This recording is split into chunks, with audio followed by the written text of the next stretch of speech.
Welcome to the 50th anniversary of Earth Day. How beautiful to collectively honor Mother Earth from all over the world. For the past 13 years, the organization Planet Heart has been holding a World Peace and Earth Day celebration that we've held in very special sacred places around New York City, from the Meta Center to beautiful churches, other sacred spaces. But this year, due to, of course, COVID-19, what we call the days of COVID, we're all doing this online, which interestingly comes with a silver lining. And that is that we're able to invite people from all over the world and to do all of that for free. Andrew Kaen, who's the producer of the event, felt that for this 50th year, to have people from all over the earth was, as Goldilocks said, just right. So a little bit of history about this special day that we're honoring, Earth Day. In 1970, 20 million Americans, that is some 10% of what was then the American US population, honored this day by taking to the streets and parks across the country, conducting teach-ins, learning and teaching about our relationship to nature. We have come to learn through reflection, meditation, indigenous wisdom, and the wisdom of the ages that nature is not separate from us, but we are it, and it is us. Taking care of Mother Earth is also to take care of ourselves. We've had historically conservationists, nature lovers, and the environmental movement itself could be said to have all started the entire movement with John Muir, the founder of the Sierra Club, back at the end of the beginning of the 20th century.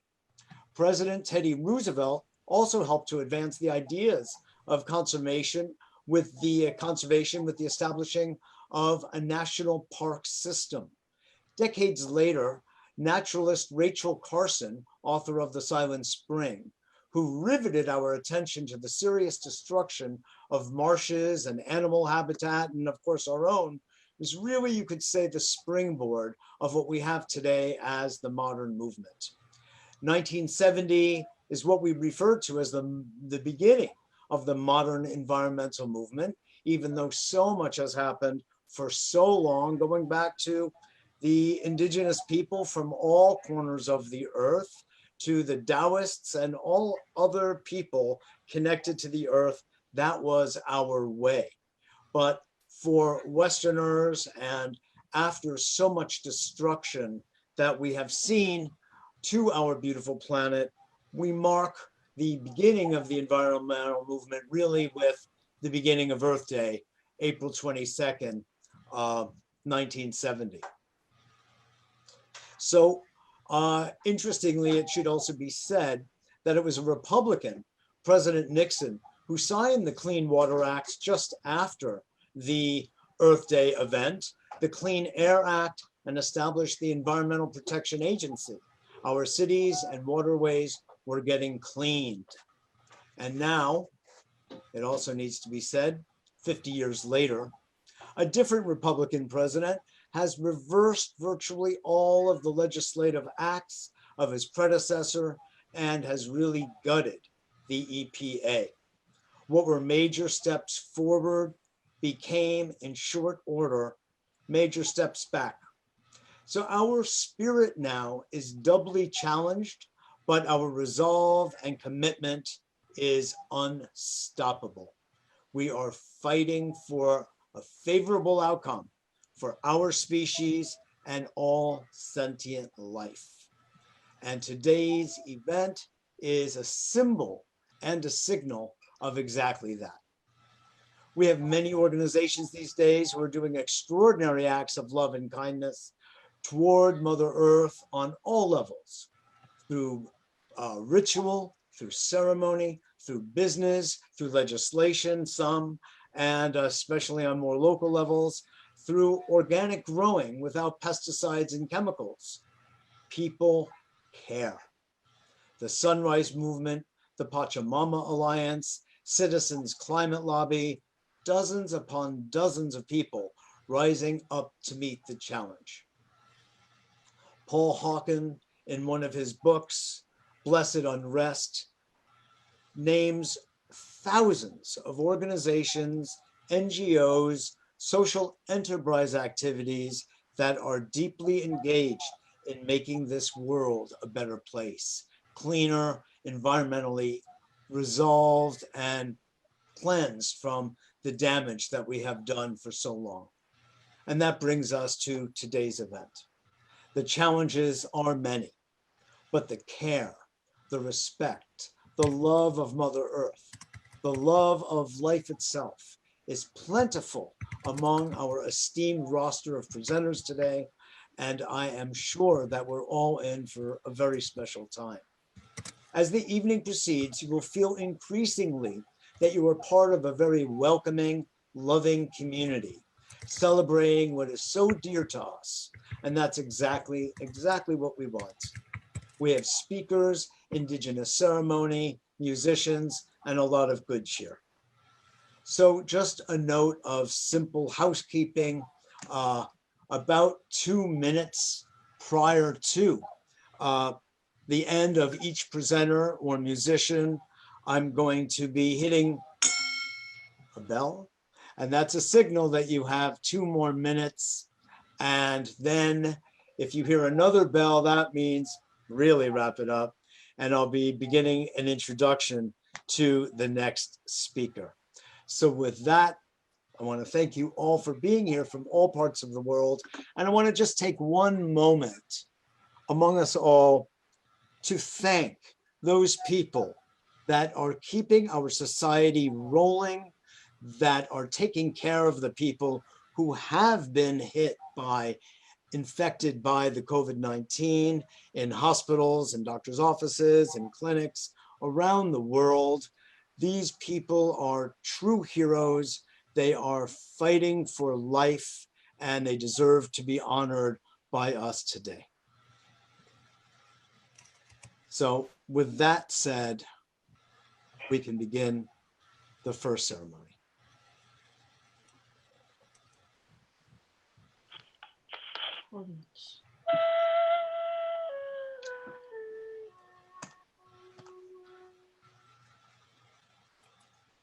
Oh, Holy Father, Mother God, great universal I am presence, creator and giver of eternal love, we bow before thee. Accept our offerings this day and always. We, thy children, come before thy grace as one voice, one heartbeat, one desire to offer our humble gratitude and prayers, lifting our hearts and consciousness to honor thee and our Holy Mother Earth, to honor the heavenly kingdom who assist us continuously, to honor the ascending human kingdom, animal kingdom, vegetable kingdom, and the mineral kingdom, to honor the precious elements of air, fire, water, and earth, the kingdom of nature and the nature spirits, all serving humanity continuously. We offer praise for thy service. O merciful God, grant us the opportunity to redeem ourselves. Grant us the wisdom to understand the magnitude of thy blessings of love, emanating through the holy virtues of faith, hope, wisdom, charity, constancy, purity, honesty, mercy, justice, compassion, fortitude, harmony, truth, peace, forgiveness, the power of unconditional love as the golden key to freedom. All these blessings are encoded in each and every one of us. Illumine us.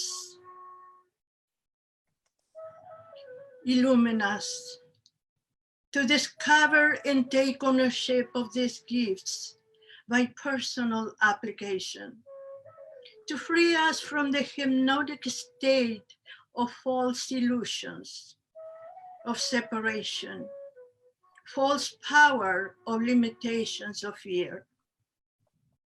O Father of eternal love,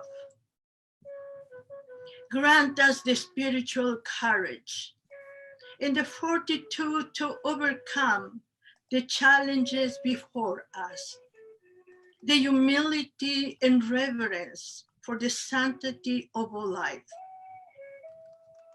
O Holy Spirit, assist us in our service to life, to be the comforting presence to all who are in distress, to comfort the souls before they make the transition, so they may quickly awake into the light and find their peace.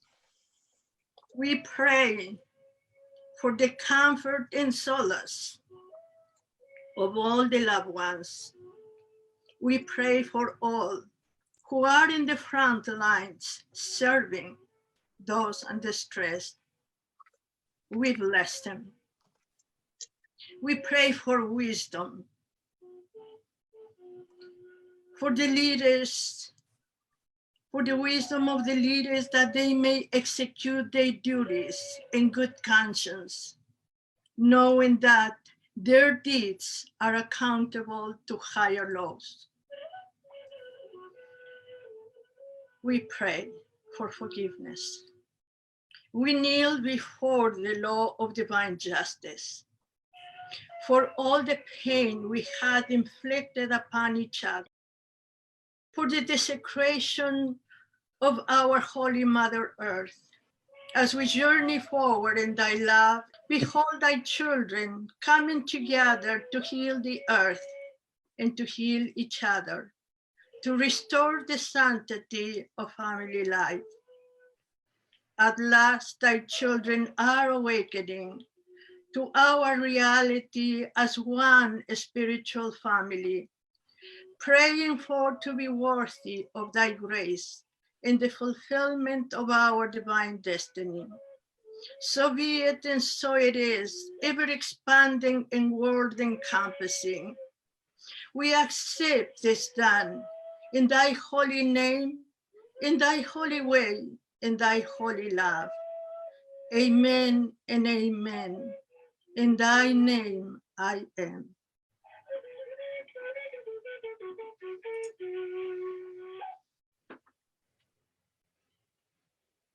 Thank you so much. Very beautiful, beautiful way to open us and our evening. Now we'll be hearing for a few minutes from Rick Olphick, who is the founder of We the World and the We campaign at we.net. We the World creates and promotes programs, platforms, and campaigns that unite and amplify the efforts of changemakers working for peace, for justice, sustainability, and transformation.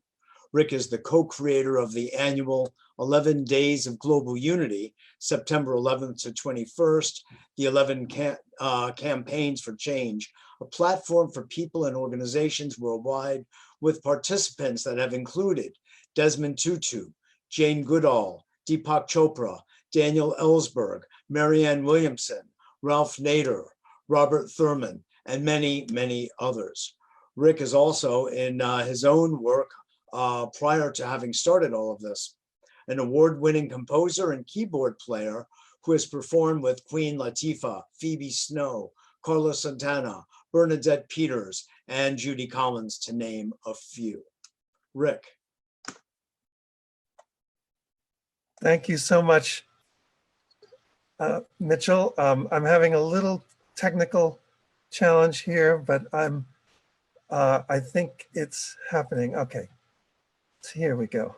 Okay. You're our technical master. So Yeah, it's important you get it. It's there are a few things that are, you know, with all of these participants and all these amazing participants, it's kind of slowing the whole system down. Oh, that means we're shifting the planet already. Exactly. One Zoom meeting at a time. So anyway, thank you so much, Mitchell, and welcome everyone to this incredible event. It's an honor and an inspiration to be part of this World Peace Earth Day celebration.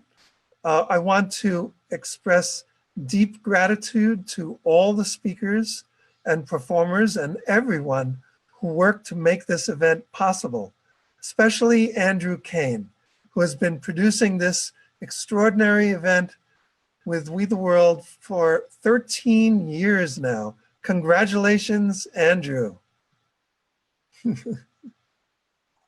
So I second that.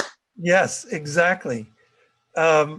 So today, Earth Day, is the culmination of what We the World calls Earth Month, which starts on the original Earth Day proposed by our dear friend John McConnell to be the to start on the equinox itself. So the original Earth Day was right on March 20th, the change of the seasons. And I want to give a shout out to Mary Carlin, Helen Garland, and others with the Earth Society Foundation who have been celebrating Equinox Earth Day all this time. Thank you. Journalist and activist Bill McKibben has been warning about global warming for over 30 years. Today, he gave a stark look back and he said that over the last 50 years, we've lost half the sea ice in the summer, in the Arctic in the summer. The chemistry of the oceans has changed dramatically. We've lost some of the biggest living things on the earth, like the Great Barrier Reef, the large parts of our rainforest, and half the wild animals in the world are dead now compared to 40 years ago, according to the World Wildlife Fund. 11 years ago, Bill McKibben made one of the first videos to support We the World's launch of our We campaign. He called it Why We and Why Now?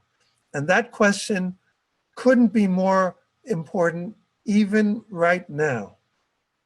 So the coronavirus pandemic makes it clear that the well-being of all members of society and the very survival of society itself depends on the health and well-being of each member of society. And that is the essence of we consciousness and a we-based society, which is what We the World and our We campaign at we.net are working toward. At this crisis moment, if we want a we-based society, then dividing Americans is not helpful when it is so important for us to come together to address COVID-19 as well as the climate crisis. For example, the divisive idea of an immigration ban at this moment to save some jobs totally ignores the millions of American jobs that continue to be lost due to outsourcing by corporations in China and other parts of the world, as well as the big push to expand automation. Also, the divisive idea of opening up the American economy before we have enough testing in place to know exactly where the virus is means that many more people beyond the heroic essential workers, will have to risk exposing themselves and their families to the virus by going back to work. So we have the opportunity to work together to end all of these divisive policies and create a true we-based society that prioritizes the common good. To help get there, on the 50th anniversary of Earth Day, let's listen to those who will inherit the Earth, our children. Our program, An Urgent Message from Your Children at weyourchildren.org, features children 12 years old and younger speaking in their own words to adults, expressing their fears, concerns, and their hopes for the future of the planet, making an appeal to all of us to respond with appropriate urgency. You can share their video messages and get involved by going to weyourchildren.org. We invite everyone listening to step up and be part of the movement to make a cultural shift from I to we, from me to we, so that the health and well-being of all is prioritized and no one is left behind. You can learn more and get involved by going to we.net. As Jonathan Granoff said, and we'll be hearing from him shortly, as Jonathan Granoff said when we launched the We campaign and we.net 11 years ago, he said, I hope we expand so much that there is no longer any them. Thank you so much. Beautiful. And welcome. Thank you so much, Rick Olphick. You've been a tremendous contributor to the world, We the World, and to our event this evening. So truly thank you. And we, by the way, is us, as I'm sure everyone put together. That's it. Thank you. Sure. Next, we have the founder and principal organizer of Planet Heart's annual World Peace and Earth Day celebration, which began in 2007 in New York City, Andrew Kaen. He is one of the coordinators for the 2004 launch of We the World's 11 Days of Global Unity, and has been involved with spiritual and peace events and organizations for over 20 years. He is Ambassador for Peace, who is a vibrational sound channel, healer, and poet with sacred sounds and spiritual songs about peace and oneness. Welcome, Andrew. Thank you so much. Welcome everyone who is tuning in from around the world. We thank you for choosing to be with us in these uncertain times. This is the first time that we are doing our event fully online, which many others are likely doing as well. For 12 years, we've been doing a live event in New York City. The past few years, we streamed it live globally. Today, we bring you Earth Day from the comforts of our homes. The purpose of why I do these events is to be bringing people together in community, helping us to realize and remember that we are all one, and we need to work together collectively to co-create for a better world and humanity. Let us also remember to honor the animal and plant kingdoms for Earth Day, and we must be conscious of nature, that without our environment, such as our beloved trees, we would not be here tonight. To me, every day is Earth Day, but let's take April 22nd, 2020, the 50th anniversary of Earth Day, and connect our hearts to the beat of the planet and all sentient beings. And let's heal our hearts. We have all gone through a lot in our lives lately, especially with this COVID-19, which has caused us to go inside. Create your life and don't let anyone stop you. Find your passion and live it. Be alive like there was no other day like today. I'd like to share with you a line from one of my poems. Be at the heart of your own creation. Be at the heart of your own creation. And on that tone, together we can make a difference. And now it is time to celebrate our planet and heal our heart. Thank you. Beautiful. Thank you, Andrew, and for all the work you've done to make this happen this year and in the past. God Thank bless. you. Now, Peter Rogina with the Peace Lights. Hello, everybody. This just fell from behind me. Greetings. This is the fourth year that Peace Lights is a part of this this great event. So thank you to Andrew, and it's beautiful to be doing this at the same time when we have a golden jubilee going on. So the Peace Lights you see in one of the windows here, my phone just died, so there it is. It's coming up as Peace Lights. That has been around for 5 years. In fact, the first time it ever was brought out into the public was 5 years ago today. And what happened was the New York Peace Coalition had adopted Peace Lights as their international symbol of peace and nonviolence. And today, 5 years ago, peace organizations from 14 other countries adopted Peace Lights as their international symbol of peace and nonviolence. So it's played on 6 or 7 continents. Later that summer, the United Nations International Year of Light endorsed Peace Lights. And here we are today. So the colors represent the different cultures of the world. And the motion represents how those cultures interact and work together to achieve harmony and peace and good energy. And you'll see the word Peace Lights come up in 55 different languages throughout. And you'll also see the 30 human rights come up in both English and French. But the thing is that we're in this situation now around the world where as we come out of this COVID restriction time period and have a recalibrated sense of the scale of things and the interconnectedness of things, there's great power in anything that can connect people from far away with a common experience. So the notion of having Peace Lights play, for example, in congregations as religions start to come back, and have the message that people, wherever Peace Lights play, people are encouraged to project their own thoughts and intents for peace into the lights. That's a very powerful notion. And that's a very empathy-inducing sort of sentiment that is nicely complemented by lights that have a good energy. So it's great to be back here. Thank you very much for everybody for your ongoing support. And I'm going to post a link to the YouTube of Peace Lights in the chat here in a second.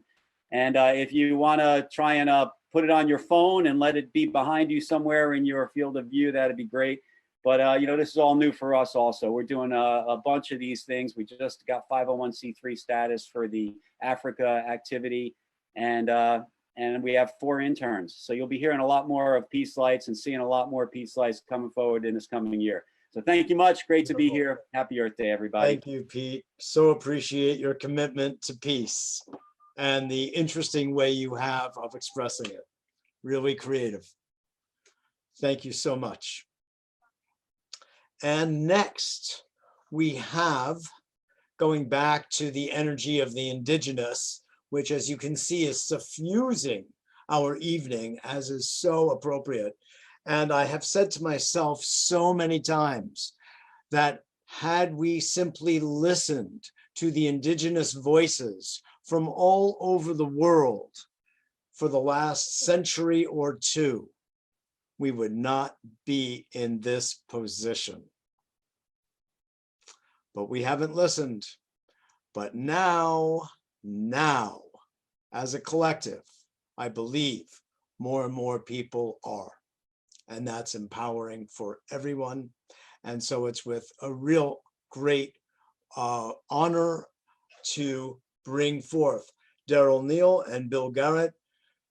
Daryl, also known as Two Feathers, was born in New York City and raised by his mother in Edenton, North Carolina. And he is of Southeast Cherokee and African Fulani descent. He received a BA in History and Political Science from Fayetteville State University, and he served in the U.S. Air Force. He worked at the U.S. Department of State Consular Affairs Division for 26 years. Two Feathers is the co-founder of the Cherokee Language and Cultural Circle between 1996 and 2000. He is currently retired. It's hard to see that by his incredibly continued diligent work. And he has been a volunteer working with the Harlem Climate Caucus under the direction of Bill Garrett. He will be doing and sharing his time with Bill Garrett, who is the chairman and founder of the Harlem Climate Caucus and has a long record of working to advance clean, sustainable energy and new space-age materials to correct climate issues. The Harlem Climate Caucus is a grassroots organization working for a safe planet and introducing technologies that can do that within a decade of being funded. So, Two Feathers and Bill, thank you.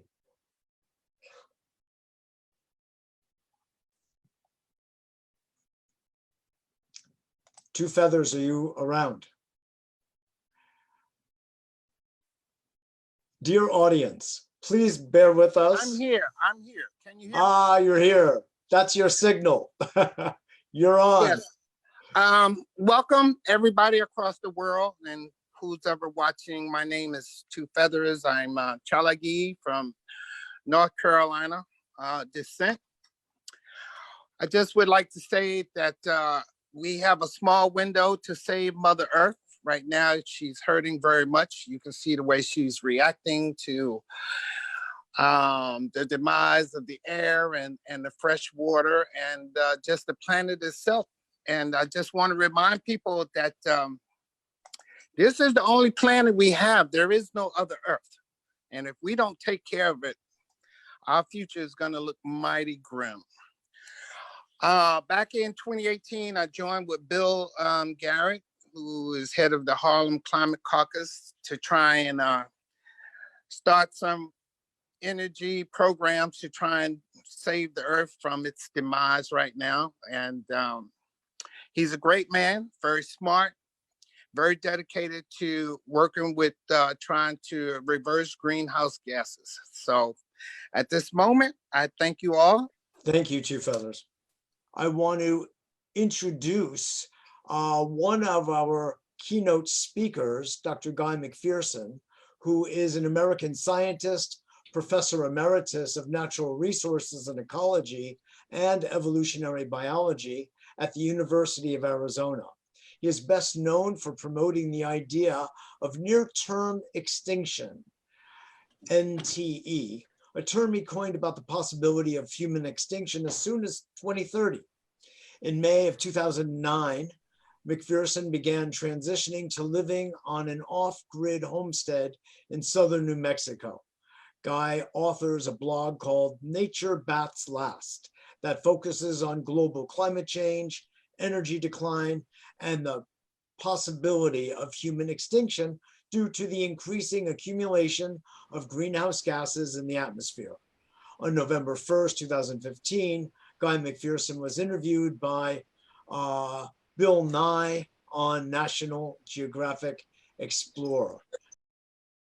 Guy has been a guest on A Better World radio and TV a couple of times. I feel what he has to share with us is of tremendous importance, and it's with great love and respect that I have invited Guy to join us today.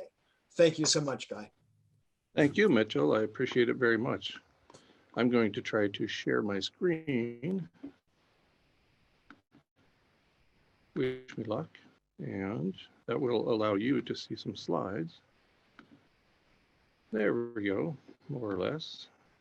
I am Professor Emeritus of Conservation Biology at the University of Arizona, and as a consequence, I will be speaking about some evidence today.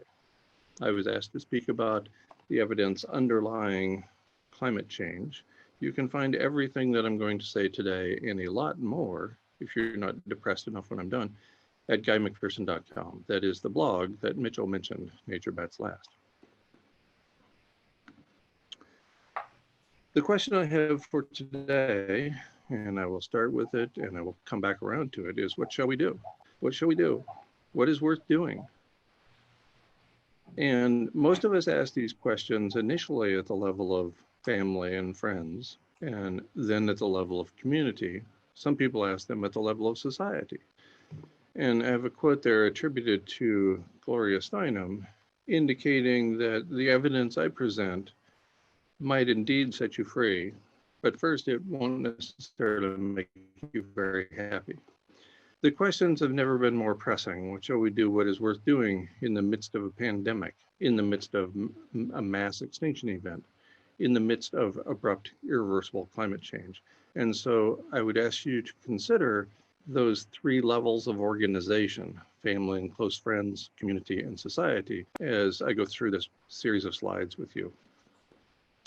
First, we'll start with the pandemic, and I will spend just a little bit of time sharing evidence about each of those three topics. The current pandemic has been described and predicted by many scientists, primarily epidemiologists, in the past. As a minor example, I was delivering the commencement address back in August of 2007, nearly 13 years ago, and I was focusing on the four horsemen of the apocalypse, as described in the Gospel of John. I indicated that we'll see pestilence in the near future, what we call disease, when it happens one person at a time, making a big comeback. And here, not surprisingly, we are. We're also in the midst of a mass extinction event. There have been six previous planetary history. We are in the midst of the seventh. Most people think that it's the sixth because it was described that way for a long time. But then quite recently, another extinction event was found and reported in the peer-reviewed literature. A mass extinction event occurs when at least 50% of the species on the planet go extinct. We're in the midst of the Anthropocene, which is ongoing. According to the United Nations Environment Program, in a report released August of 2010, we are driving to extinction some 150 to 200 species per day. That was their estimate in 2010. Subsequently, based on empirical evidence, we know that the numbers are higher than that. We are actually driving to extinction more than 200 species every day. And yet, in the peer-reviewed literature, in this case in Science Advances, the report is that we are entering the sixth mass extinction in 2015. We had already been in that current ongoing seventh mass extinction event for a while at that point. Lead author of the paper, Gerardo Ceballos, points out that life would take many millions of years to recover, and our species itself would likely disappear early on. 2 years later, approximately, again in the peer-reviewed literature, the title of the paper includes the words biological annihilation, words that I had never seen previously in the peer-reviewed literature and have only seen one time since this paper came out in July of 2017. As the second author of both of those papers points out, Paul Ehrlich, the conservation biologist, quote, "We're toxifying the entire planet." Currently, the rate of change, the rate of environmental change, which is what I studied as a conservation biologist for many years and continue to study, the rate of environmental change is outstripping the ability of vertebrates and mammals to keep up. And we are vertebrate mammals. According to a 2013 paper, again peer-reviewed, and using the Intergovernmental Panel on Climate Change's gradualist approach, the environmental change is proceeding 10,000 times faster than vertebrates can adapt. More recently, Davis and colleagues report that mammal diversity will require millions of years to recover from the current biodiversity crisis. And even if extinction rates slow to pre-anthropogenic background levels, which is difficult for me to imagine, recovery will likely take millions of years. So we're talking about an event, a mass extinction event, which has happened in the past on planet Earth, and which, based on those events, points us to real trouble. We're in the midst of abrupt, irreversible climate change. Dan Coates, a relatively conservative individual, director of national intelligence for the United States in the Trump administration, took to Capitol Hill in February of 2018, a little more than 2 years ago, to warn of abrupt climate change. The Intergovernmental Panel on Climate Change, one of the most conservative scientific bodies in world history, indicated in their September 2019 report that climate change is irreversible, and they attributed this to a too warm and continuing to warm ocean on Earth. As with other organisms, human animals require habitat. I turned to the Merriam-Webster Online Dictionary for the simplified definition of habitat, the place or environment where a plant or animal naturally or normally lives and grows. Where do we naturally or normally live and grow? Right here on Earth, in a variety of ecosystems. We can survive for a while on the International Space Station, in nuclear submarines, at McMurdo Station in Antarctica, but those places are not habitat for human animals. Indeed, we have to transport in the ability to drink and eat and dispose of bodily fluids, not to mention maintain the body temperature, into each of those three locations. So when we think about habitat, we generally think about other organisms, but the idea applies to human animals as well. It could be that we have locked in human extinction due to loss of habitat via the death by 1,000 cuts route. After all, an increase of 1.5 degrees, this means 1.5 degrees above the 1750 baseline, will lead to the extinction of humankind altogether. That's the worst case scenario presented in April of 2019 in a paper published by the European Strategy and Policy Analysis System. So this is a comprehensive summary and analysis of where we were at the time, just about a year ago. Well, at that time, and for about 2 years before then, Earth was at least 1.73 degrees above the 1750 baseline. That was the highest global average temperature with Homo sapiens present on this planet. And consequently, we have passed the 2 degrees Celsius above the 1750 baseline that we have been warned about for many years as the point we absolutely could not cross. And that appears to have occurred in February of this year. I'm going to talk very briefly about two potential sources of loss of habitat for human animals. There are several other means by which we could lose habitat as well. And I'm just going to talk about these two, coined the McPherson paradox by Bill Eddy, a friend and supporter. We can either increase or rather continue industrial activity, which further heats the planet, and I'll describe how quickly shortly, or we can decrease industrial activity, which heats the planet even faster. Most people are not familiar with the latter concept, so I'll spend a few minutes talking about it. First, civilization itself as a heat engine. Tim Garrett, professor of atmospheric sciences at the University of Utah and formerly department head of the atmospheric sciences department, treats civilization as a heat engine in a series of papers that he has had published in the peer-reviewed literature.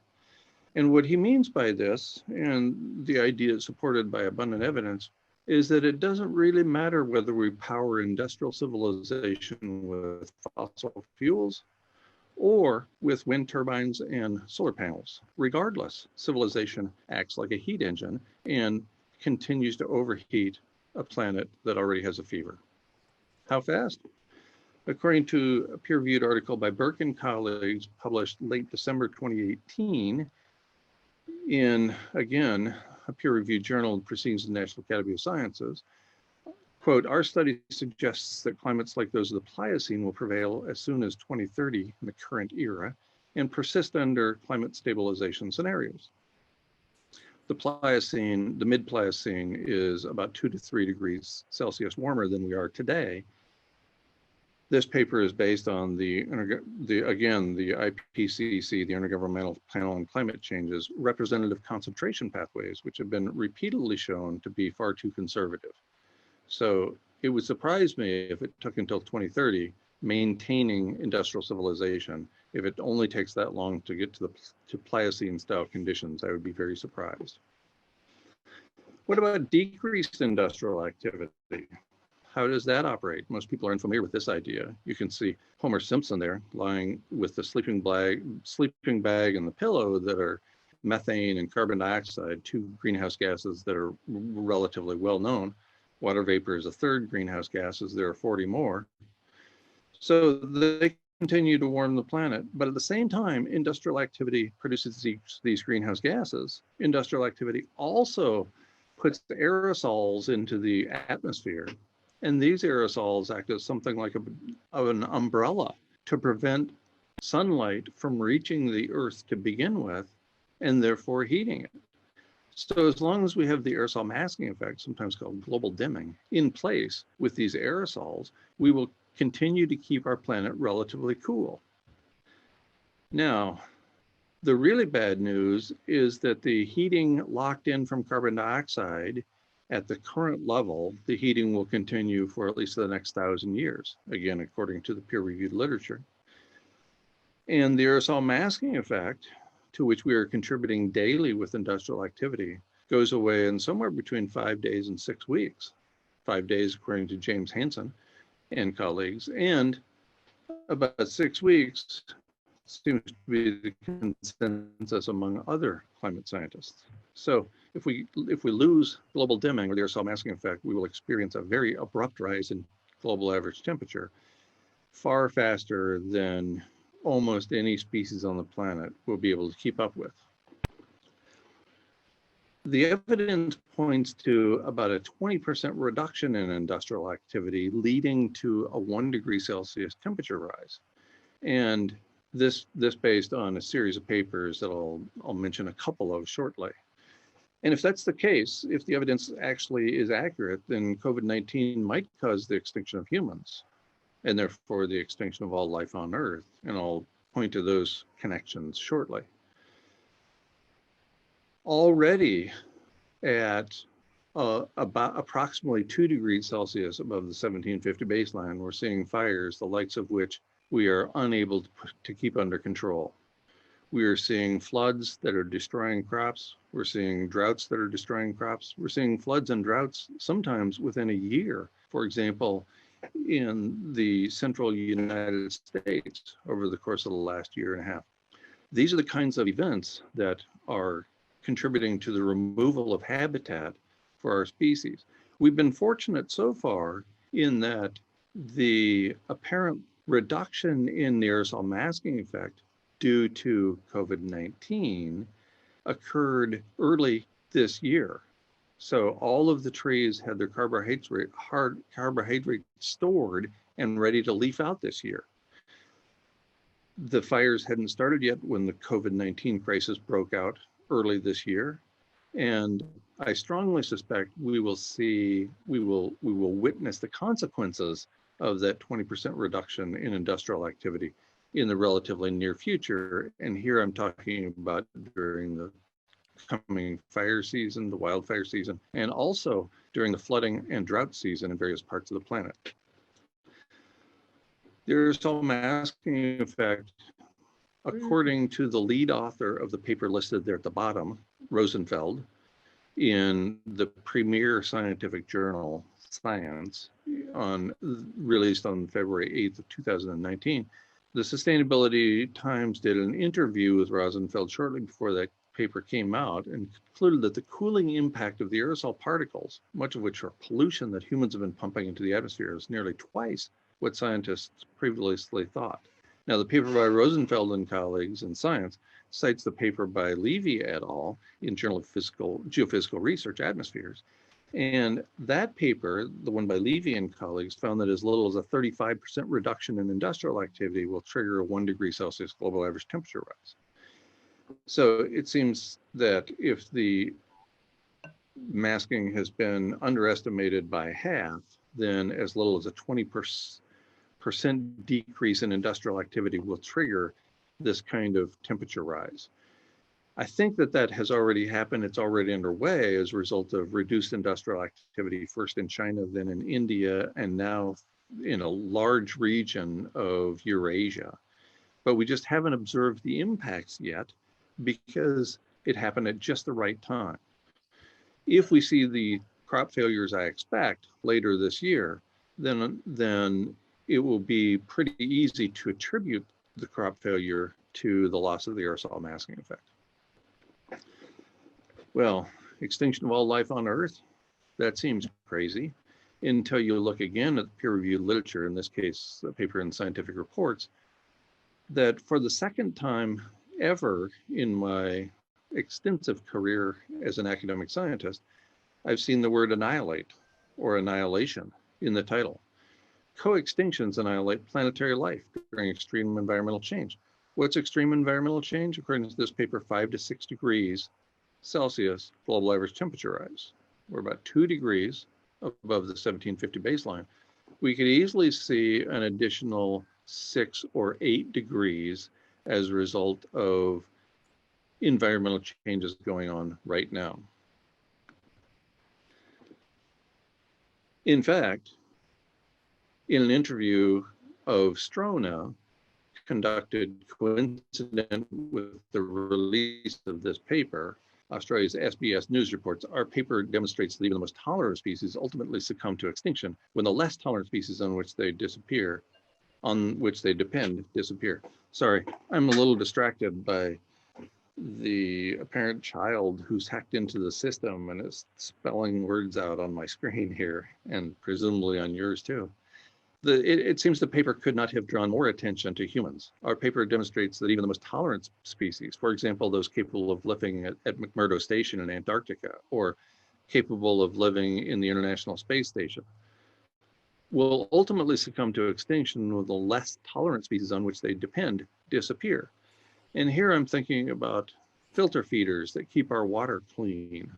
I'm thinking about pollinators that pollinate our crops and give us the food to eat, and the decomposers that break down woody material into soil so that we are allowed to repeat the cycle of growing food yet again. So I suspect that any one of 3 factors could lead to the extinction of all life on Earth: the ongoing rapid rate of climate change, therefore environmental change, loss of the aerosol masking effect, or even a reduction of the aerosol masking effect, which would accelerate that environmental change even faster, or the catastrophic uncontrolled meltdown of 450 and change nuclear power plants that dot the planet and would leave us bathing in ionizing radiation. So the question then comes up, what shall we do? What is worth doing? And I encourage you to ask these questions of yourself, of your community, of your family and friends, perhaps even of society, now that we're in the midst of a pandemic, in the midst of a mass extinction event, and in the midst of what appears to be abrupt, irreversible climate change. I have not, nor would I ever, propose inaction in response to the crisis we find ourselves in. One of the influential people in my early life was Edward Abbey, the desert anarchist and author of many books, who routinely wrote that action is the antidote to despair, and occasionally he wrote sentiment without action is the ruin of the soul. I have been participating in action trying to ward off the crisis or make it less bad for most of my adult life. Somebody with which most of you are perhaps more familiar with is Viktor Frankl, the Jew incarcerated by the Nazis during World War II. And in his 1946 book, Man's Search for Meaning, Viktor Frankl writes, between a stimulus and a response, there is a space. And I would argue that I'm providing the stimulus and the response is up to you. In that space between the stimulus and the response is the power to choose our response. In our response lies our growth and our freedom. The last of human freedoms is to choose one's attitude in any set of circumstances. And I would argue, in addition, that we have the ability to choose our actions in any set of circumstances. And Viktor Frankl faced some truly heinous times in concentration camps in Nazi Germany. And yet he saw people around him, including him, acting with great kindness, giving the last of their crumbs to somebody else who they deemed needed them more. If Viktor Frankl and his contemporaries in Nazi Germany could choose one's attitude in any set of circumstances as they feared death at any moment, then I suspect we are capable of doing the same. And I would encourage all of us to think about that. Taking that a step further, I see a lot of people acting like the gentleman in the panel on the left. Recognizing that life is short, they spend as much time as possible on the internet arguing with strangers about politics. I've been there, guilty as charged, many times myself. Today, however, I try to spend as much time as I can with the people I love, including my partner shown there, with whom I occasionally have the opportunity to dance, even in this rental home we occupy, because we can still play music. We can still connect on a very physical, visceral, and intimate basis in our everyday lives.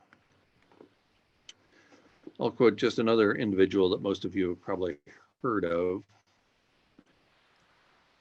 Ralph Waldo Emerson, the American writer. The purpose of life is not to be happy. And that comes as a surprise to most of my students when I inform them that the purpose of their life is not to be happy. It is instead to be useful, to be honorable, to be compassionate, to have made some difference, that you have lived and lived well. I have tried to pursue a useful life and will continue to do so in the classroom, submitting to interviews and delivering presentations, lately, of course, remotely, such as this one. That's my choice. That's how I have decided to pursue my life. And as it turns out, becoming useful has, for me, made me happy. I'm not happy about the message I'm delivering, but being useful allows me to experience joy in my life because I'm able to connect with people on a meaningful and joyful basis. As Homer pointed out in the Iliad some 2,800 years ago, any moment might be our last. Everything is more beautiful because we are doomed. And Homer in the previous paragraph was describing why the gods envy us. The gods envy us exactly because any moment might be our last. The gods don't have that privilege. The gods have to persist forever. They never need to stop to smell the flowers. The flowers will be there forever if you're the gods. You will never be lovelier than you are now. We will never be here again. Let's take advantage of this time. I have for many years proposed the idea of planetary hospice, and this can take place at several different levels as well. At the level of individuals, family, friends, everyone around you is a beloved elderly mother, and treat those people accordingly. At the societal level, there are many things we can do, and I've described many of them at GuyMcPherson.com at Nature Bats Last. And I would encourage you, after we're done here, and I realize I've run out of time, to spend time investigating the kinds of things we can do as we enter a period of planetary hospice for a dying planet in light of abrupt, irreversible climate change and a pandemic and a mass extinction event. Thank you all very much for your attention. Thank you to Mitchell and the crowd for inviting my participation here. If you want to contact me further, you can find my email address at GuyMcPherson.com. Thank you very much. Guy McPherson, thank you so much. It is a sobering presentation, to put it mildly, and it's also invigorating because at the end of the day, if I may just say, we meet our maker. And we can do it with a sense of dignity, and we can live a life well spent. As one of my great mentors, Werner Erhard, said, that what he wanted on his epitaph was to say, totally spent. So the point is well made. I'll be talking about some of the points you made in my talk a little later. So thank you. And a message about kindness and being good to each other, I think, is a very important takeaway that I take from all that you were sharing. So thank you. Heidi Little. Let me do a little introduction of this lovely woman. And that is to say, once I find your bio, which I have here, it is a Love and Light vocalist, award-winning songwriter, performance and recording artist, and a self-love empowerment re-educator, a planetary children's advocate, and director of International Children's Month. So Heidi, welcome to our beautiful event tonight.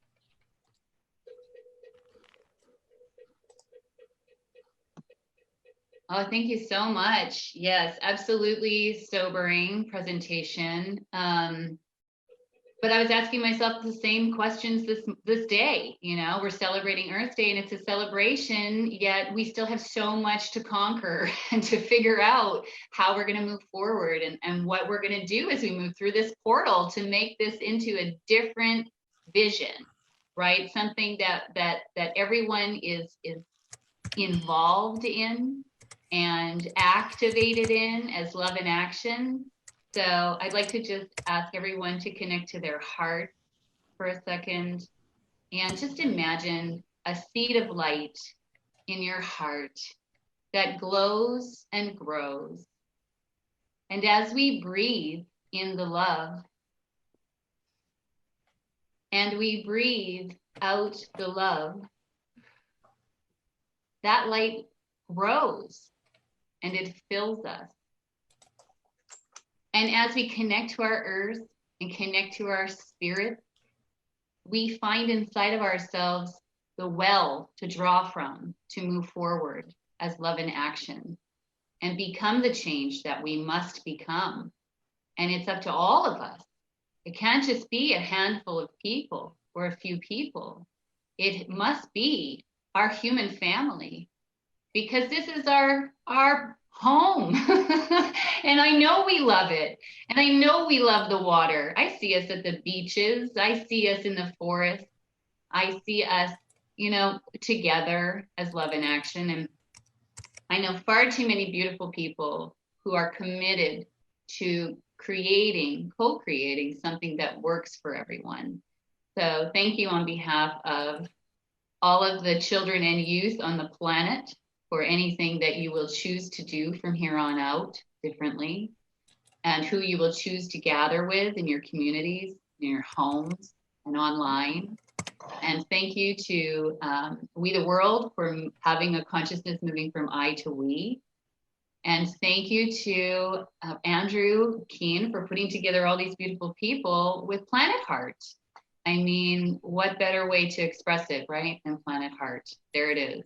Right? Our hearts are connected to the heart of Mother Earth, and our spirits are connected to the omnipresent source of life that births all things. And that's my viewpoint. You can approve of it or go on your merry way.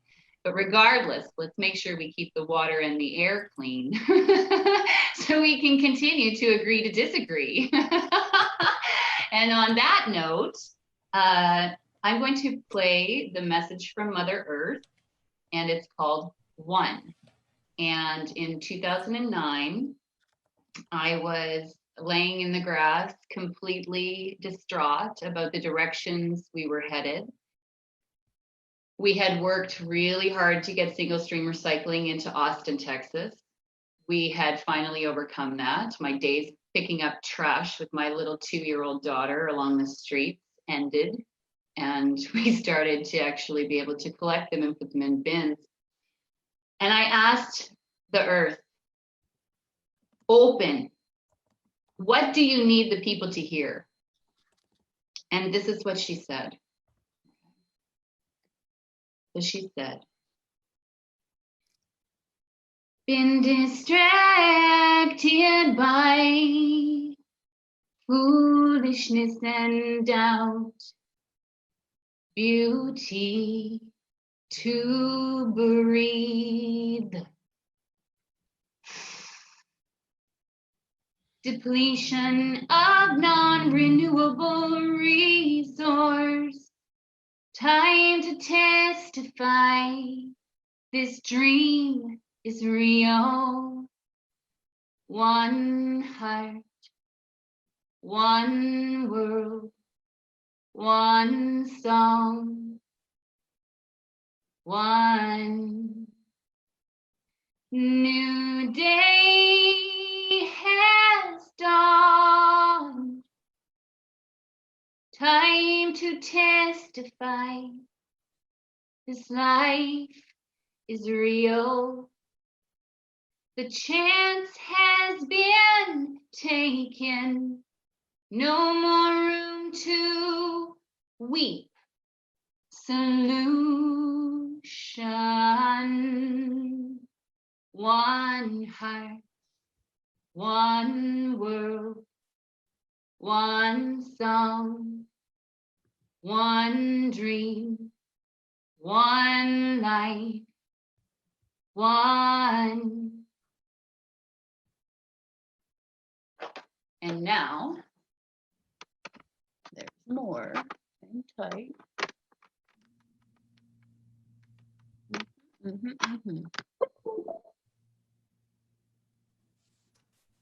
She said, sing it from the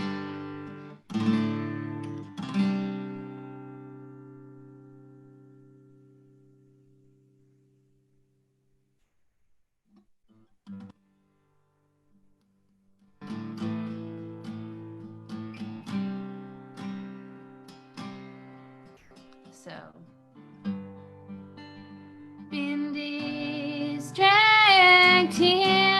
by foolishness and doubt, beauty to breathe, depletion of non-renewable resource, time to test a fire. This life is real. One heart, one world, one song, one.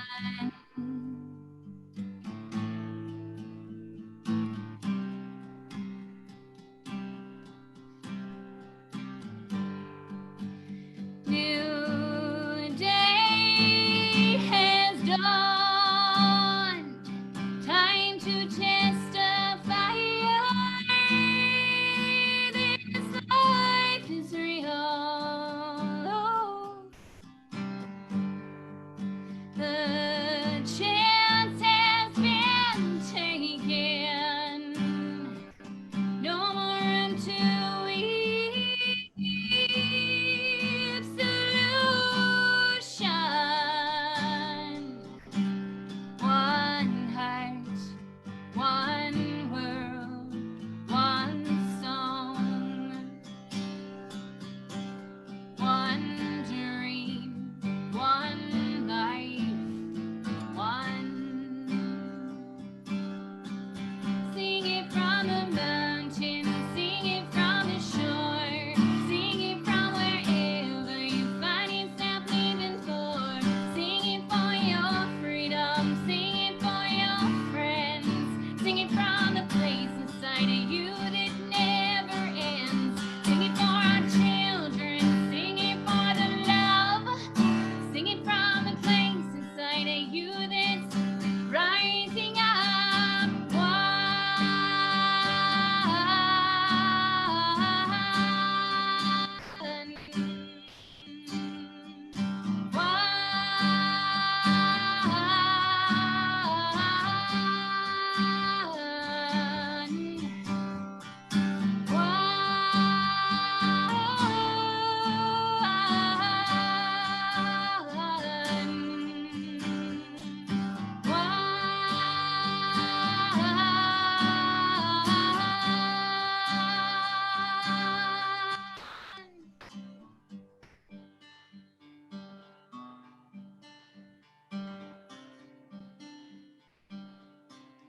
You know we have begun, living life as one. I see you rising.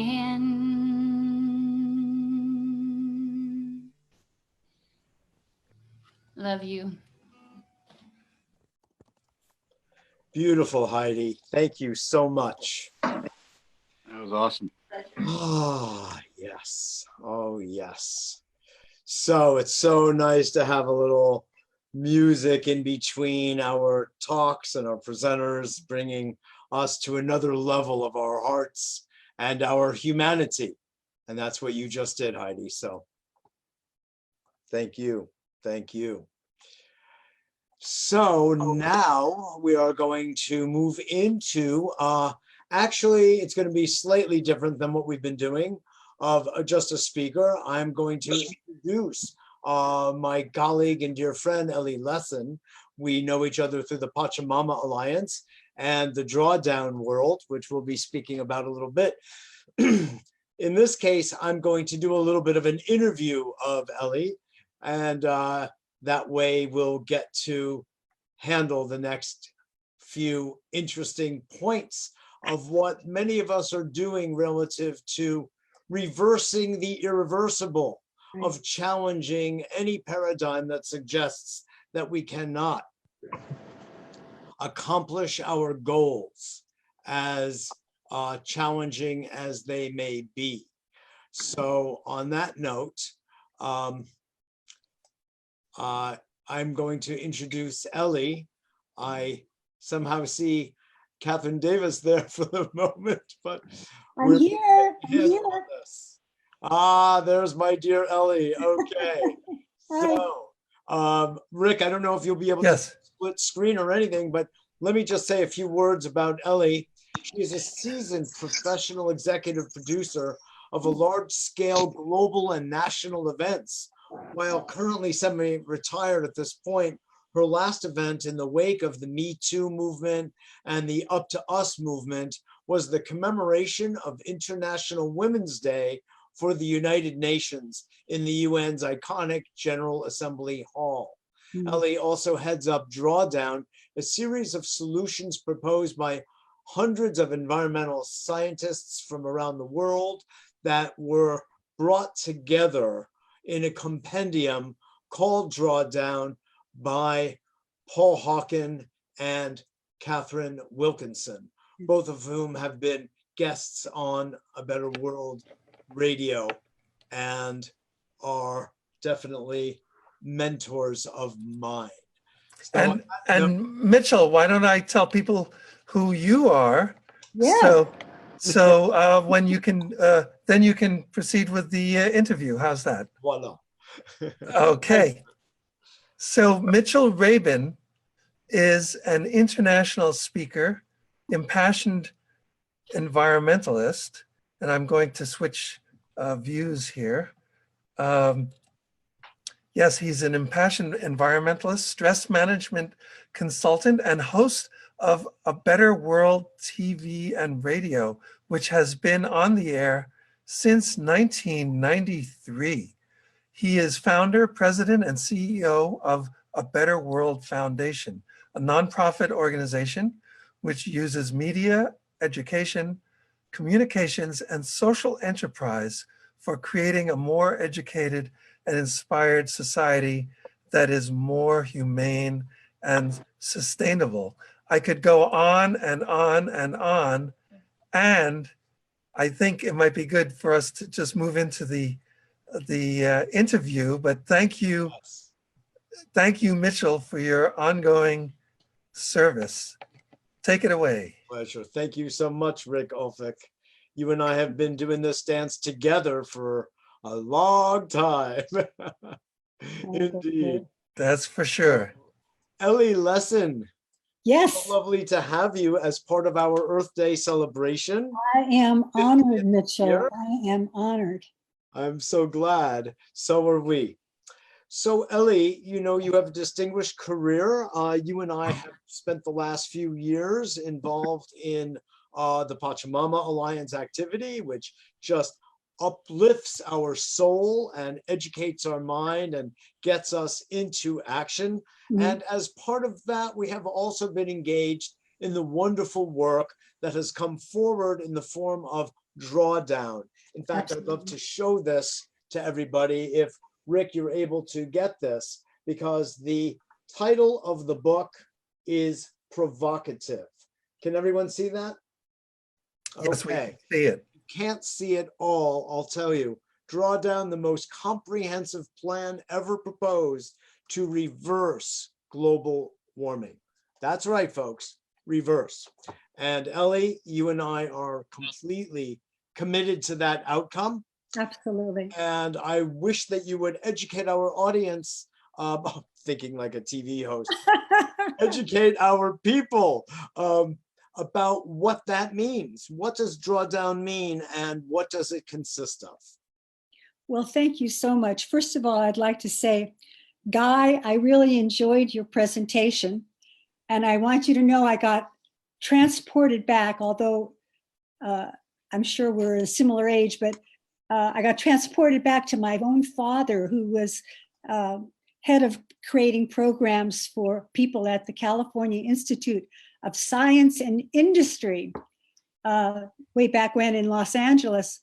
And I always used to have, my dad used to say to me, unless I can see it, touch it, feel it, and measure it, it doesn't exist. And I would always say, there's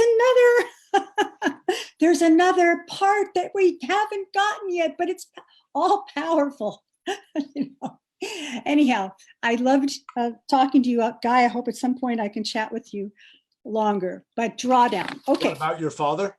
No, just I thought what he was saying was so provocative. We could talk about No, my dad. I'm kidding. And I just I came love talking with Guy. and I It's just such came an education. I just came on at the very last minute, so I wasn't able to get most of it. Okay, so drawdown, the definition of drawdown from Project Drawdown or Paul Hawken is that moment in the future when greenhouse gases in the atmosphere begin to decline on a year-to-year basis and get us back down to the reasonable levels of greenhouse gases before catastrophic climate change events can happen. That is the whole goal of drawdown. That is what drawdown is about. And drawdown, shall I go into a little bit of history about it, Yes, Richard? please do. Okay. So first of all, do you think that everyone knows? Should I say a little bit about Paul Hawken, or do you think people know who he is? Well, sure. A brief picturing. A brief picture. So Paul Hawken is, he's just a committed environmentalist. He has written 8 books on the topic. He is a entrepreneur, having created Irwan Trading Company and Smith Hawken and another a solar company whose name I am forgetting. But I think the most important thing, if you have a pen or pencil and a piece of paper, write down something that I think really tells you who he is. And it's one of the most extraordinary things. It is a commencement address he gave in 2009 in Portland, Oregon, to a graduating college class. And the name of this, if you Google it, is "You Are Brilliant and the Earth is Hiring." You are brilliant and the earth is hiring. This will be a gift to you if you haven't looked at it. And it will tell you everything that you need to know about Paul Hawken. So I'm going to add something to that, Ellie. Sure. Please. Which is that since you're making recommendations of links, sure, is the talk that he gave and is well known for as well to the Pioneers Conference on his book called Blessed Unrest. Yes, Blessed that I Unrest. made reference to earlier, which lists, I think the list is so long of organizations that are doing good things on the planet, on grassroots, all the way up to high levels of industry, corporate, and heads of state. Yes. That we don't know of, that doesn't hit the news, that is really changing the way things are going. And if you have any question, when you start to feel down and a little depressed at the damage we have done, which is vast, and as wonderful Dr. McPherson was pointing out, the consequences of, you will start to feel revivified, because what is actually happening at ground zero, if you will, is phenomenal. Oh, it really is. Yeah, and us are all part of it. Right. I think he called it sort of the invisible social movement that is transforming the world, or something, or the most powerful, movement. And it's not a white male vertebrate. He calls himself a charismatic white.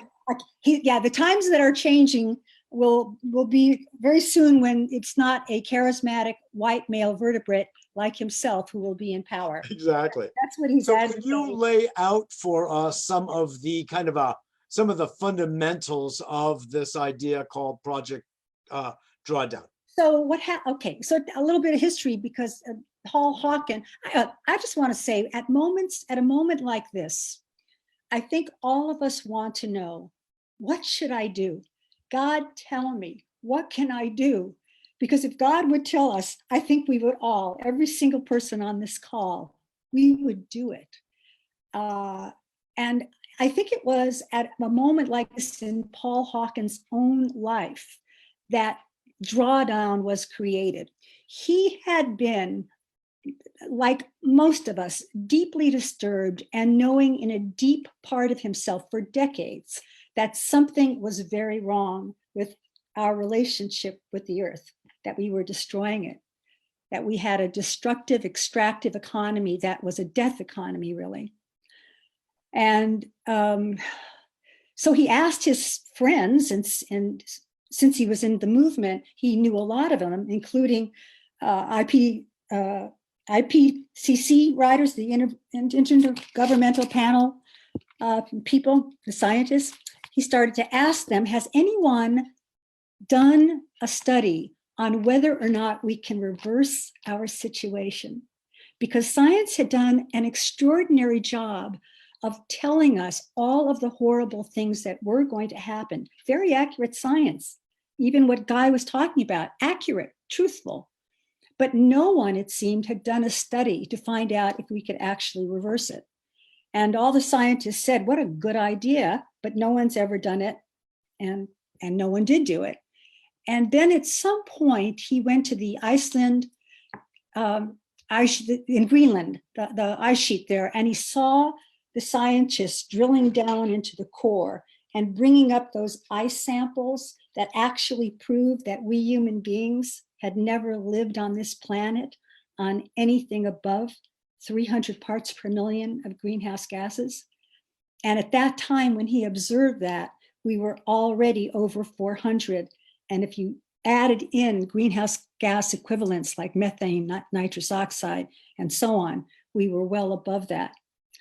He became agitated. And then Bill McKibben's book, article in 2012, The Terrifying Math of Climate, the Rolling Stone article came out.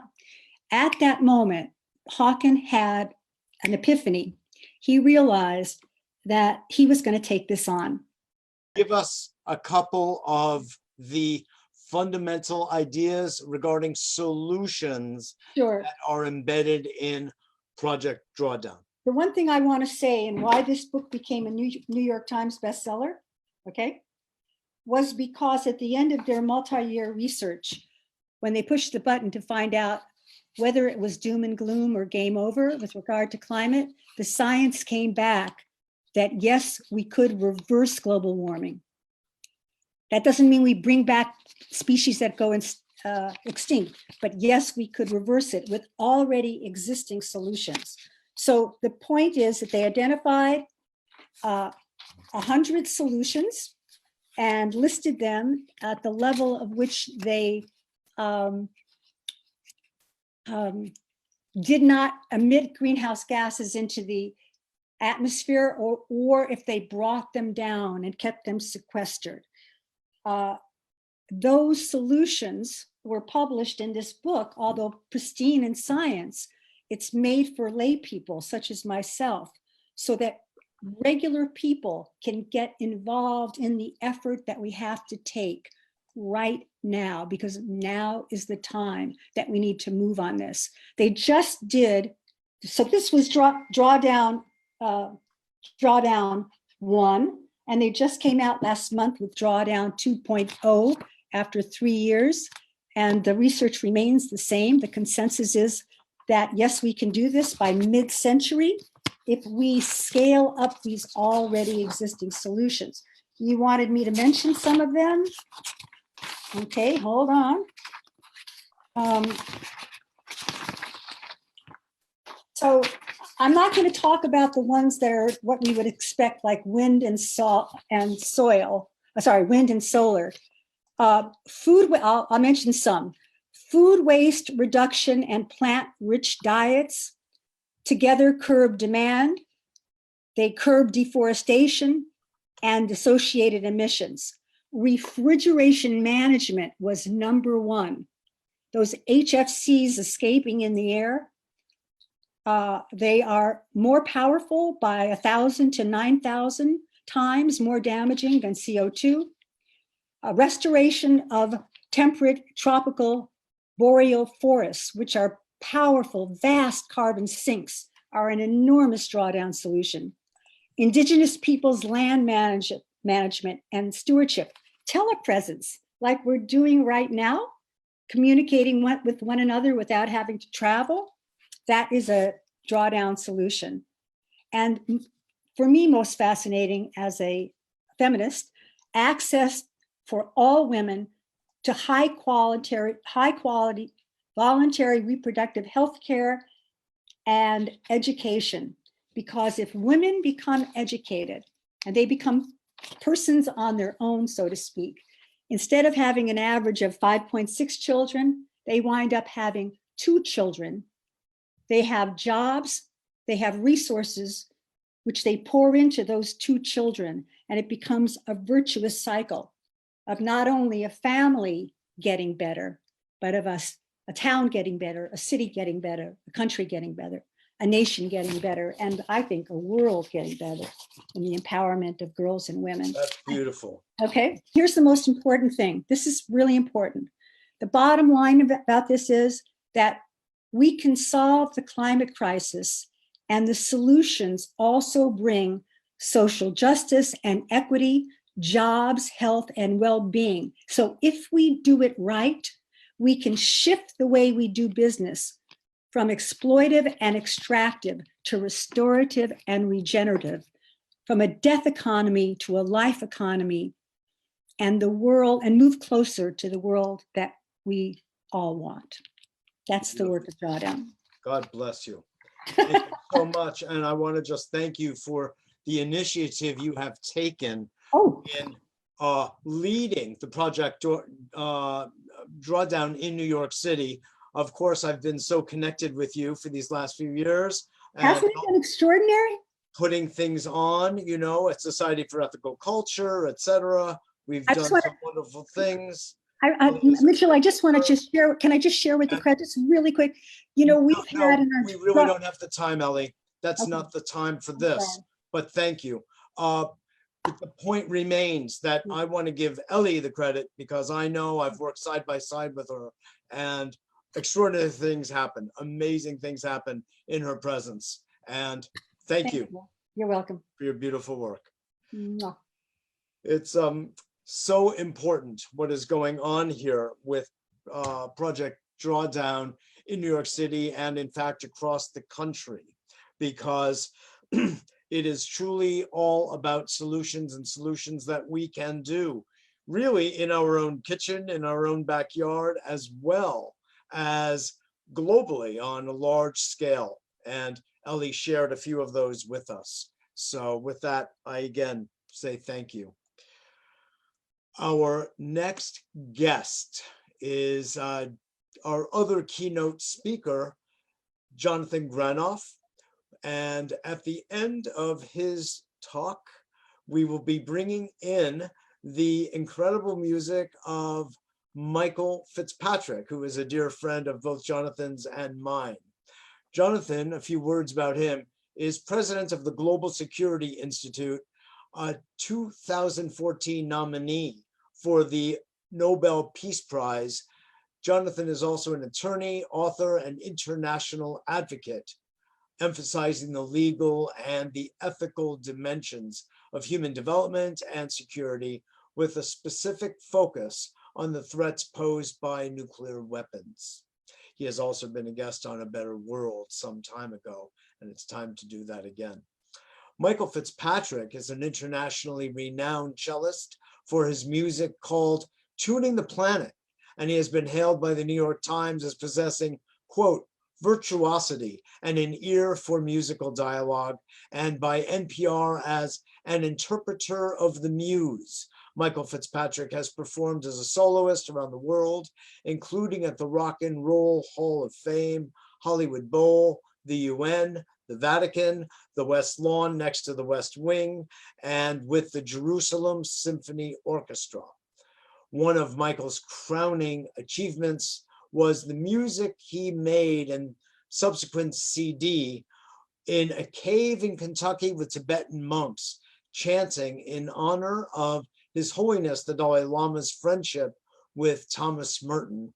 And the name of the CD is called Compassion. So, Jonathan Granoff, welcome to our Global Earth Day event. Thank you. So good to see you. Is this a good sound? Are we clear? Is it all? It's a very good sound and you look fantastic. Good. Thank you. What can I say? Thank you. Thank God. I think it's because I've been very busy, but I've been at home, and I haven't had the blessing of having this much time with my beautiful wife, with whom we've traveled for the last 42 years. And we've not had this much time together since we first got married. And like a honeymoon. Yeah, well, not quite like that, because we're a little bit older. But the virus has caused us and so many people to contend with our mortality. And when you contend with your mortality, the fact that your life ends gives meaning to the decisions that you make. Because if we went on infinitely in the form of the world, then our decisions would have no meaning. So it brings to the forefront the two most important words that we have: yes and no. And so it brings to the forefront what is really meaningful, which is, of course, the web of relationships we have with people and the relationship we have to the gift of time that we have. And on this day, Earth Day, it's a day to reflect on our relationship to the whole of the earth and the whole of the human family. And this virus, this very small particle, not observable by the eyes, is not, can't be controlled, dominated, and destroyed by the huge military expenditures of the states of the world. The United States has just committed $1.7 trillion to modernize the nuclear arsenal. I want people to grasp how much that is. For example, they've dramatically increased the expenditures for the intercontinental ballistic missiles, which will be tested next month, despite all of these issues. They don't have enough money for ventilators and to take care of people. It's a theft from people who are hungry. It's a theft from people who don't have adequate health care. It's a theft from future generations. But it represents a kind of thinking that pursues domination and control rather than harmony. And what this virus tells us is that our human security, our well-being and health, a disease, a virus anywhere, affects everybody, everywhere. And before I sort of get into a more formal presentation, that reminds me of a great 13th century Sufi poet, Sadi, who phrased exactly the attitude we have to have today, in a very short poem. And he sang, "The human family is one body with many parts, creations arising from one unseen essence. Any harm to any part summons an awakening to that disease and a healing response from all the parts. O you who fail to feel the pain of others, how can you call yourself human?" So for us to really honor Earth Day, we have to come into deeper contact with our own humanity and decide what are the things that we really need individually and collectively to be fully human. What are the policies that we need? What are the qualities that we need? What and start like deep, what are our intentions? What are our framework of thinking? And what is our worldview? What are the principles? What are the policies? And what are the laws? And right now, anybody with a conscience can see that there's a disconnect between the laws that govern our major institutions, corporations, and states, and the values that we know need to be applied. The values that say, well, at any place where policies are going to be made, there's 3 chairs that need to be at the table that are not there. One chair is for future generations. So corporations don't look at how they're going to affect future generations. They only look at their shareholders.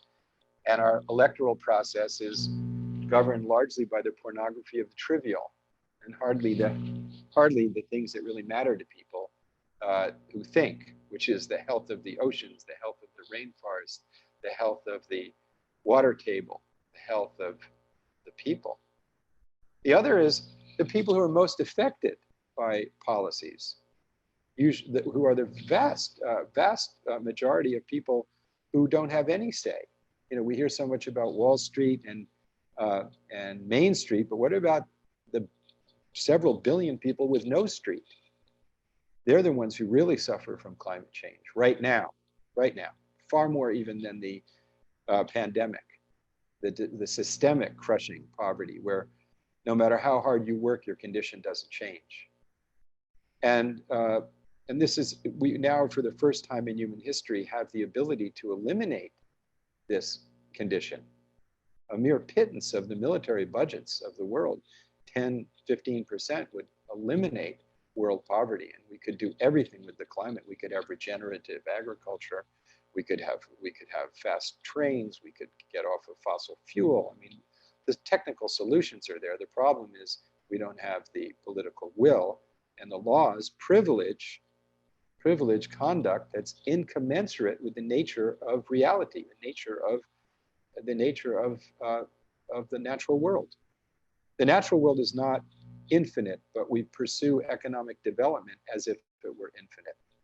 We have economic evaluations in our corporations that don't include the effect on the environment for future generations.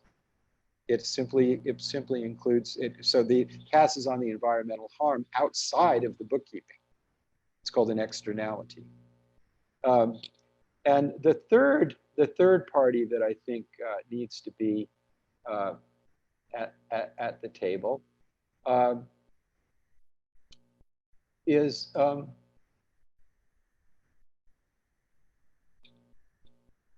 not human life. Not human life.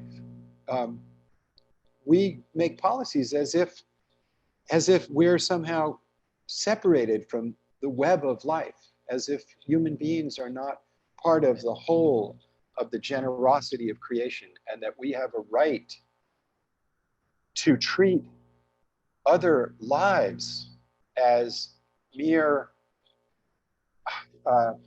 property, resources, things we can eat and or discard. And so, like, I think of it this, so we're destroying species because of this disconnect between our values and our laws and policies. We're destroying species at minimally 1,000 times the evolutionary base rate. And many scientists say it's up to 10,000 times. So I think of it this way. If somebody does the despicable and terrible thing of burning a Quran or a Bhagavad Gita or a Bible, it's a terribly disrespectful, and it's just a really insensitive, wrongful thing. It's not illegal at least in many countries, in progressive countries, but it's wrong. But because we have the printing press, you can reprint a Bible, you can reprint a Quran, you can reprint a Bhagavad Gita. But when we destroy another species, a wondrous creation beyond the capacity of human beings to make, when we destroy another species or an ecosystem, it's truly for the way I look at it is it's as if we're ripping a page out of a holy scripture. Because the natural world is the direct creation of the creator. It's the direct book that tells us where we are and how we need to behave. It tells us to walk humbly. It tells us to be attuned. It tells us to be at one. It tells us to have hearts without borders. It tells us to treat one another with kindness. It tells us that our time is limited. If ants, for example, were to be extinguished, the human venture would only have about 2 months to go and we would end. But if we end, the ants wouldn't notice it at all. So we need to be ant people. We need to have some sense of unity, some sense of humility. You know, when you see an ant die, all the other ants come and pick it up. You know, they don't complain. They just do their duty to one another. That's the attitude that I think we need to have. So thank you for letting me share a few thoughts, but I know you wanted to ask a question or something, and I had some other things. So I just got on this.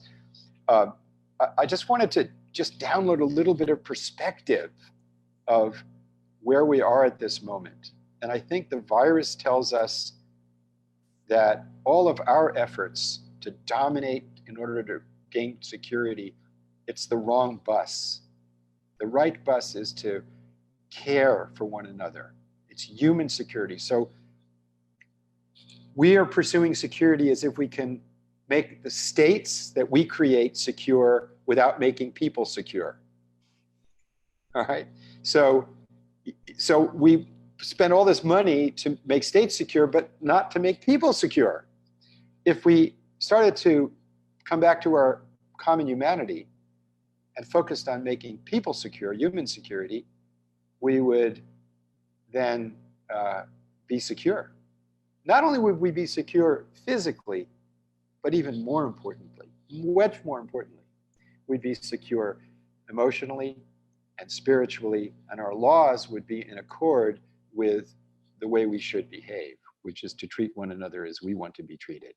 And nations would treat other nations as they want to be treated.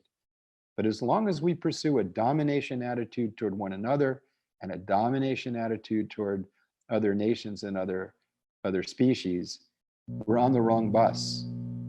It's the wrong bus. It's not like you can, what I mean by that is, if you perfect the methodology, the consumer engine, and make it more efficient, we end up burning up the planet faster.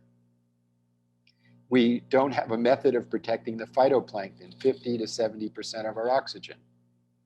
Jonathan, if I may ask or bring up, of course, you're talking about the dominator model, and if it's brilliantly successful, we'll all be dead. Nowhere to spend the money. And nuclear weapons, the more you perfect the weapon, the less security you obtain. Isn't that ironic, of course, right? But you made a very important point about the non-human realm. And when you talk about global security or the security of states or the security of humans, let's say it comes from above and it comes from below. You're talking about above, nuclear arms, disarmament, peace among nations. But if we continue to destroy the ecosystem, the world of ants and the world of bees, the little ones, then we are being eroded from below. So our taking care of the entire ecosystem, not just us, which is a point you were making before, is of critical importance to our purview, to our understanding, that we really are all in this together. And that means you and me and all of us here, as well as the ants and the bees and all of the creatures and critters that our wonderful indigenous people are always reminding us of to have respect for. Well, Rick started We the World, and we the world is, there's no them, but that has to now include other species. But we can't fix that. We just have to we have to live in harmony with it and leave it alone. You see, almost all of these pandemics come from a wrongful relationship with other species. And that's, you know, it's not having a sense of coming into harmony with the very deep message within our own hearts. And the reason for that is the worldview that we're taught does not have room for the sacred. It reduces everything to an objective quantity. Now, I do think that quantitative analysis can help us bring security in areas where that's appropriate. So science is a far better approach to protecting the environment than myth. The myth of the secure state, the myth of strategic stability, the myth of military dominance. Didn't do much in Vietnam or Afghanistan. It's an illusion. But we can measure the health of the oceans, the topsoil, the climate, etc. But as human beings, there's a part of us that's not bound by the limitations of the earth. The earth is a manifestation of the Creator. The earth is an expression of the magnificent power that brings each of us into being. We are human beings. We're brought into this journey from a source mysterious and wonderful beyond our imagining. We are gifted with this gift of breath and life by that source. When we forget that, we forget our humanity. When we remember that, and if our hearts are hearts without borders, if we come into this moment with gratitude and with grace, then we're gifted with wisdom. And wisdom is that capacity to understand source, to see the values of love and compassion, and to bring it into skillful action, and more importantly, to be connected to that source. And that source, as all of the great wise have said, is one. So I think maybe we could bring some music in. Indeed. In which all of us could remember that part of us that hears not with the ear, but hears with the ear of the heart, because it is with the open heart that our own humanity is gifted to us. So Michael, who plays music from that place, will help us go back to that place, and then we'll end with just a little bit of invocation to continue our work on Earth Day to honor that place. Beautiful. A dear friend of yours and mine, Michael. Yes, Michael Fitzpatrick, and I will play this a portion of his performance for us now. That took place, by the way, at the National Cathedral in Washington, D.C. And it's the invocation of world peace.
If you want more of Michael, you can go to the Global Security Institute's website and see Michael and myself doing things at the UN.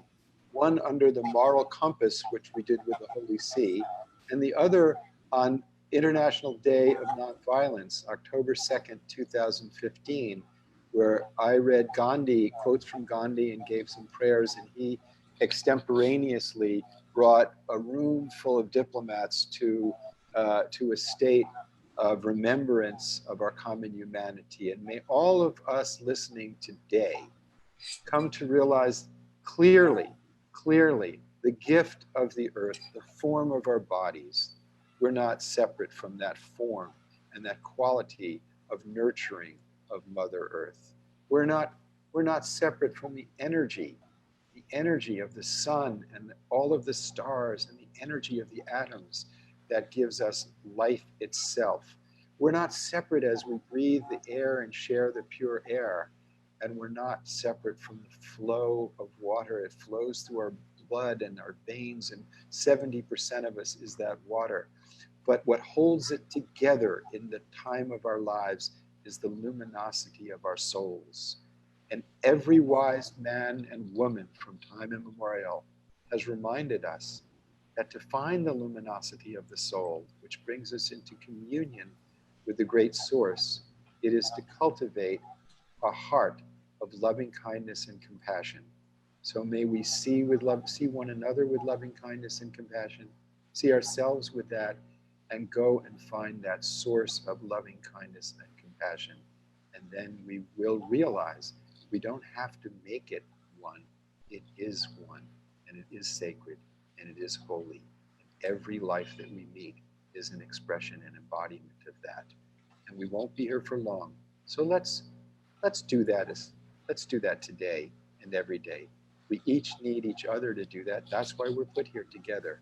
And all praises and all glory and all wonder is to that mystery known by so many names, but beyond all name, form, and thought, the source of life itself, which, as Jesus said, is love, as Muhammad said, is compassion, and as the best I can say is, oh my God, it's wonderful. Jonathan Granoff, bless your soul, my friend. Thank you so much for that heartfelt sharing from beginning to end.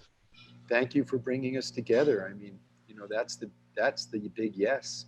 Rick said yes when something called him to bring us together, and you said yes, and all the presenters here. But that's what our sister asked, what does God want of us? God wants us to say yes to that part of us that is God. And then the hand within the hand. Look, there's something in our hand that touches and you can't see it. There's something in our eyes that sees and you can't see it. There's something in us that knows and you can't know it as an object. There's a mystery living in us, through us. And that's where we find it, within ourselves. And that's where unity is found. Indeed. If we go into that, we find the source of love and kindness and wisdom, and each person plays in the orchestra the instrument that they've been given.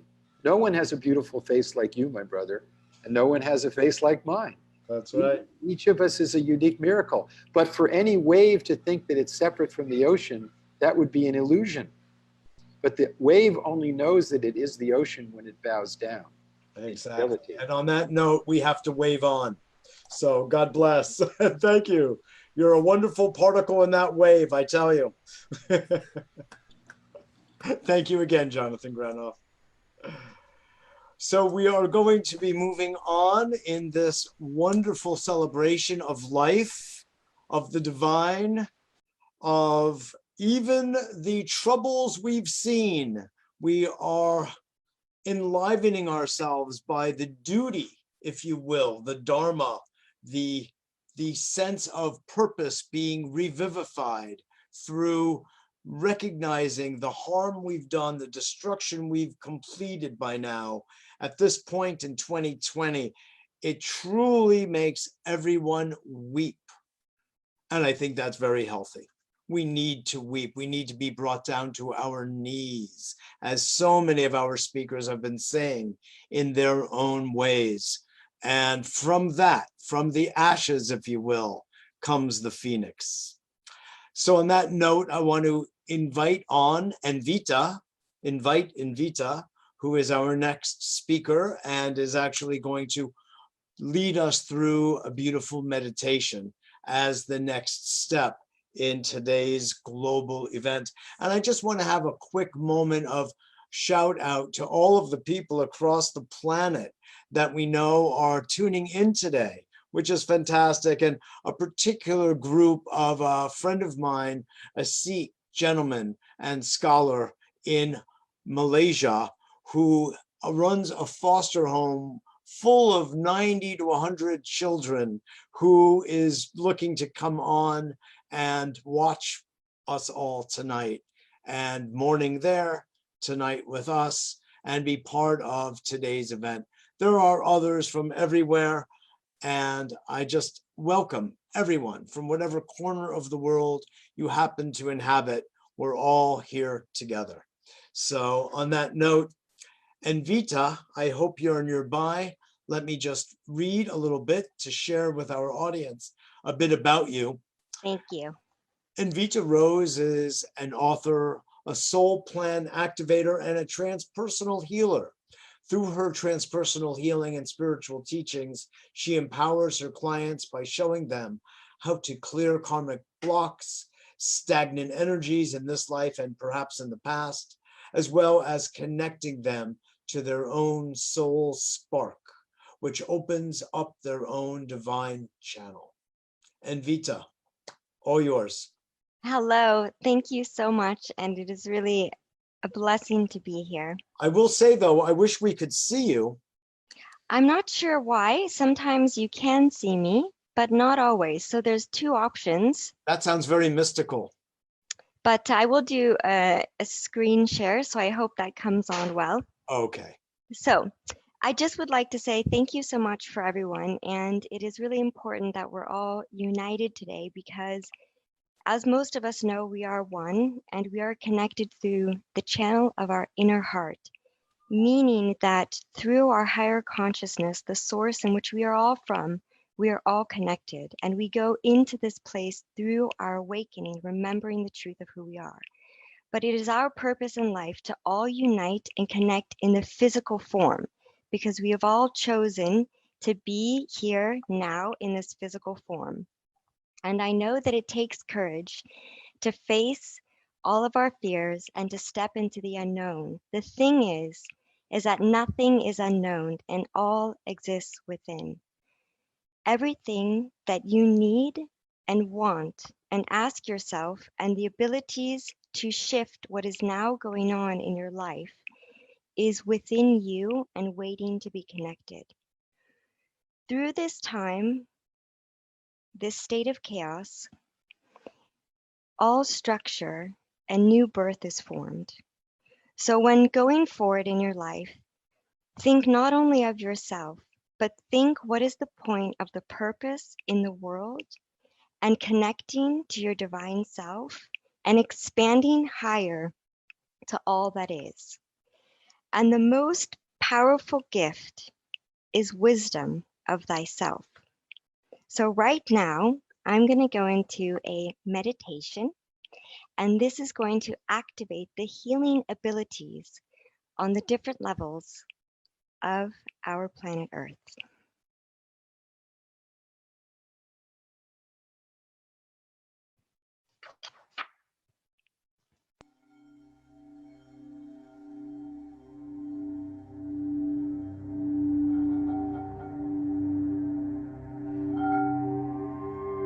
I hope you can see the peace lights, and I'm honored that we could use them in this meditation. I ask you just to take a moment and sit comfortably, breathing in, and as you breathe, connecting to life's force energy.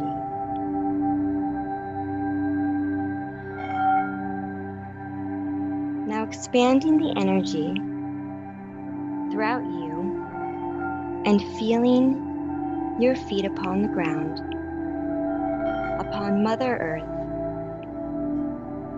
And now I'd like you to draw a golden line that connects you to the center of the heart in the earth.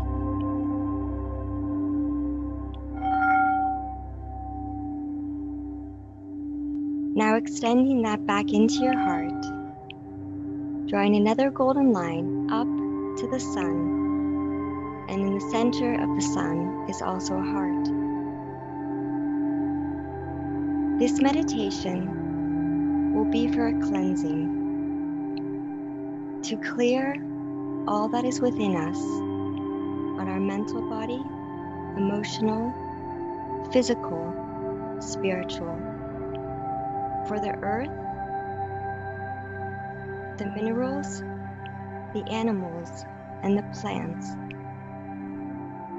that have all been affected by actions, thoughts, words, and feelings which have caused a separation. By cleansing ourselves, we will allow the space for unity. Now drawing a golden light and a white light that surrounds you, and all of those that are connected right now,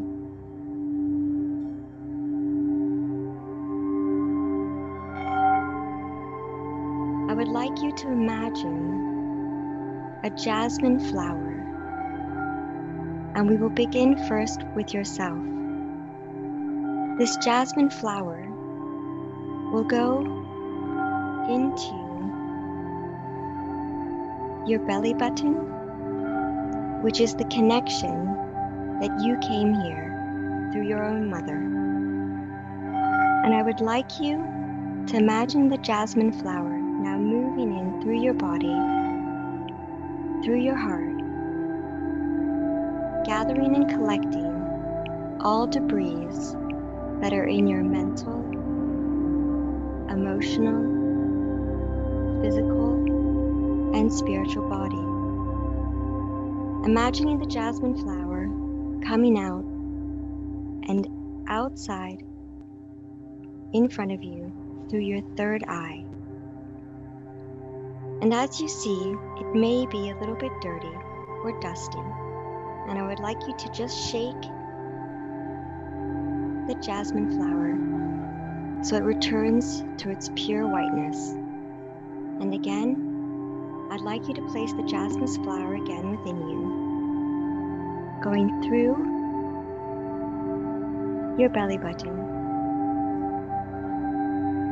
cleansing inside of you, going into your heart, reaching the 5th heart chamber, clearing out all that is, which is causing the separation, so you may see the unity in all. Coming out again from your third eye.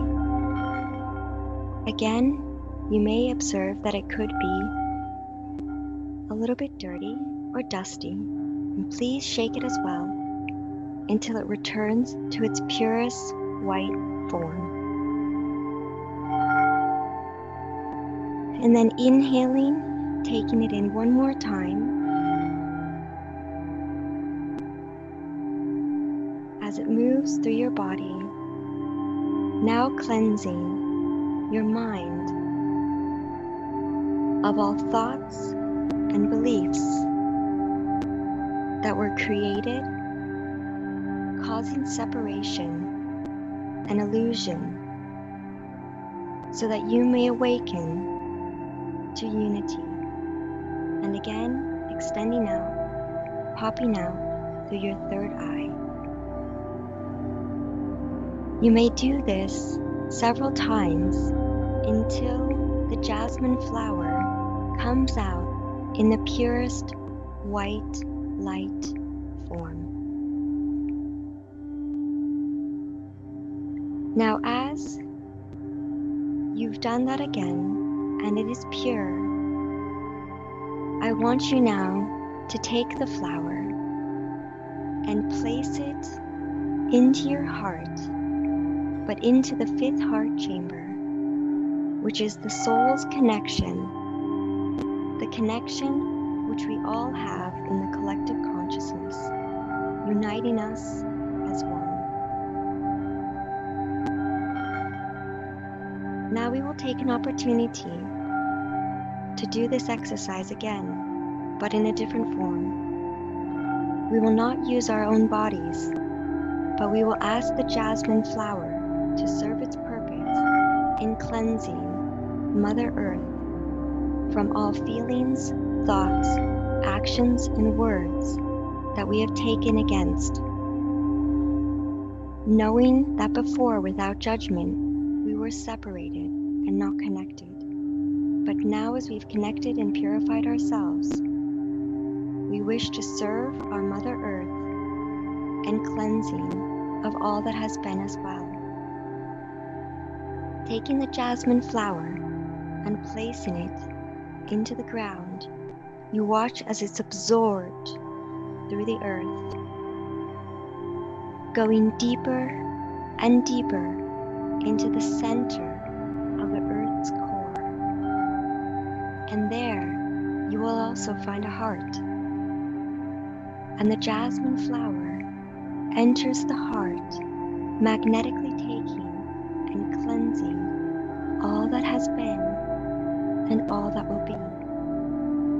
And then now returning towards the surface, upon its journey, also collecting all aspects. And as it comes out of the earth, almost as a seed begins to grow and blossoms, you see it.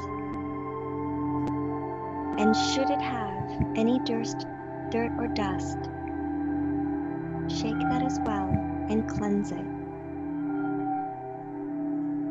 And when it is returned to its purest form, you may do this again if you have found that it was very dirty, or you can place it again into the earth, watching it as it ascends into the center of the earth, into its heart center.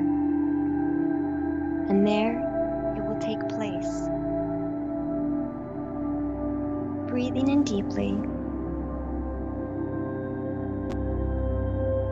taking a moment to thank the earth for all that it has done, and understanding going forward that we serve her, and it is not the other way around, that we are awoken in understanding the unity and connection.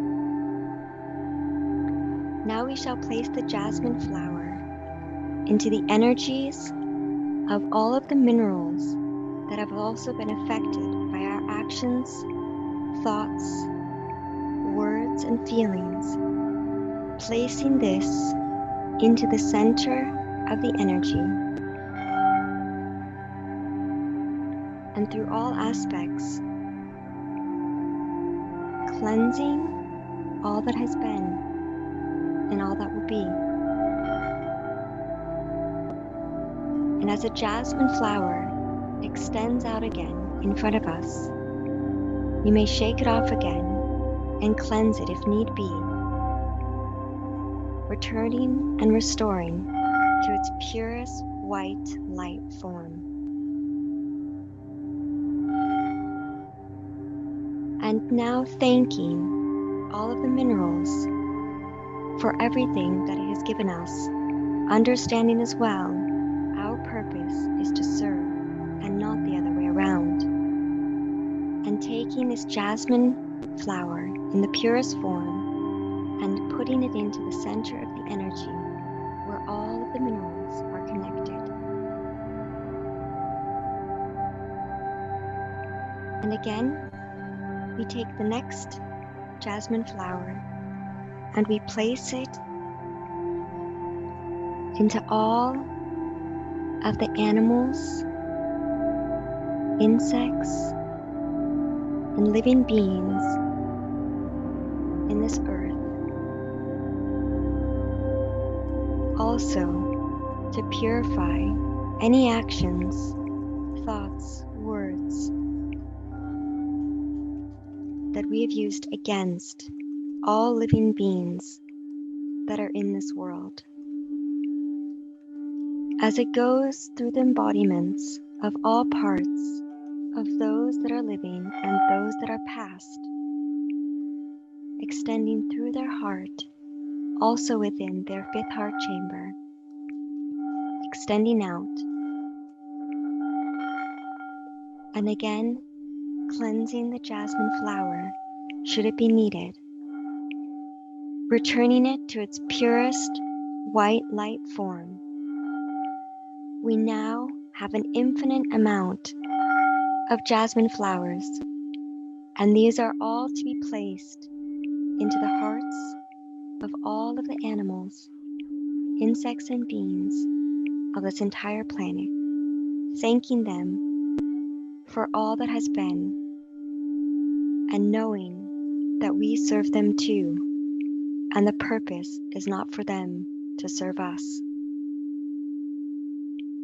And now, for the last one, taking the jasmine flower and placing it in all of the flora, plant vegetation, and again, within this jasmine flower, collecting all aspects of anything we have acted illy towards, thought or felt or spoken of, cleansing all that has been and extending out.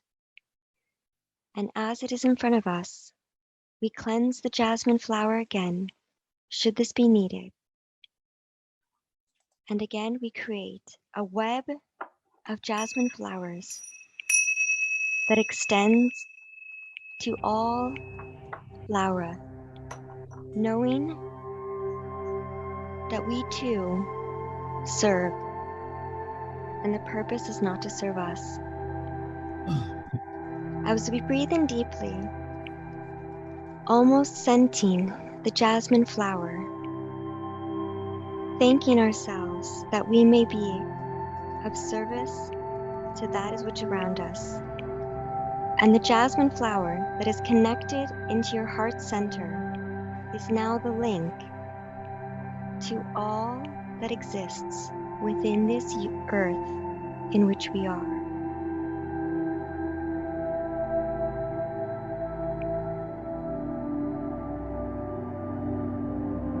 Feel the energy as it flows through you. At this time, light and dark are in perfect balance, and for a brief moment, balance comes growth, expansion, and inspiration.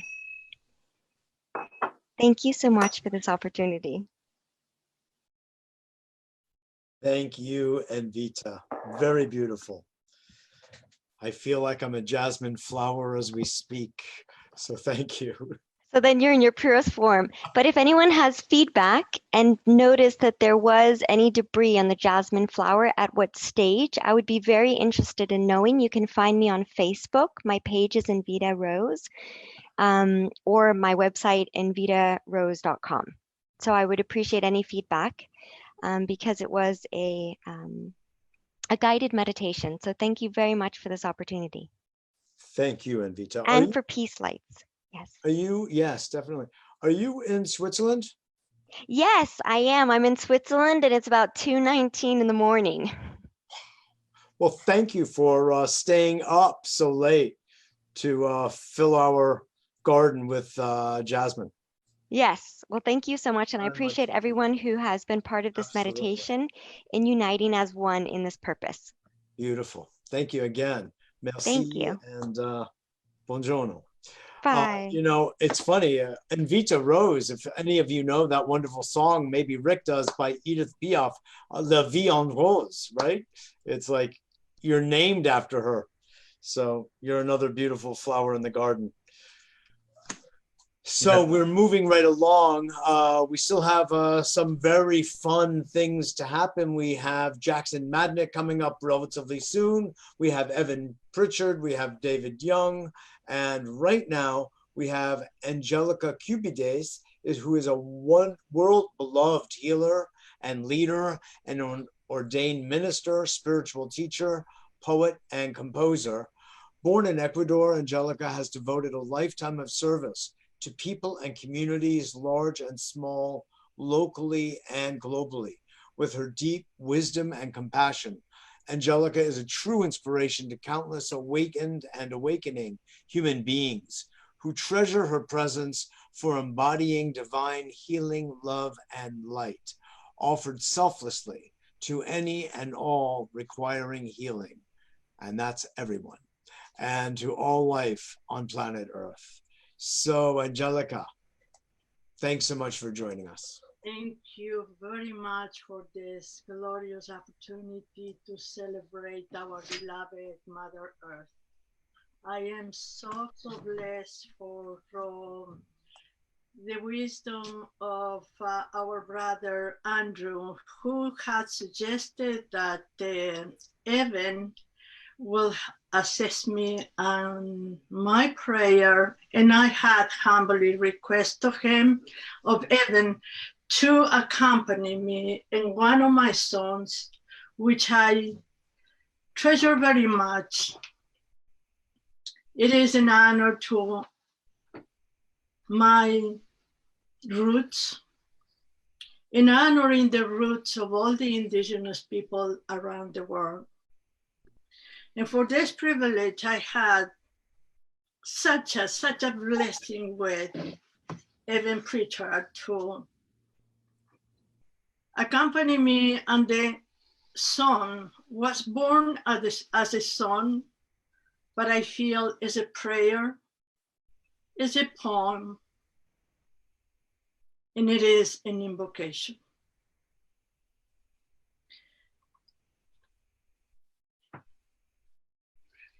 It's truly a blessing to bring to the earth. Ecuador being so privileged to be and to have such a wonderful people. I feel all the indigenous people in the world are really the anchorage for the earth, the anchorage for the energy, the anchorage for the spirituality, the anchorage for the purity of hearts and consciousness, and that connectivity with the earth is just a miracle. I encourage everyone to please pay attention.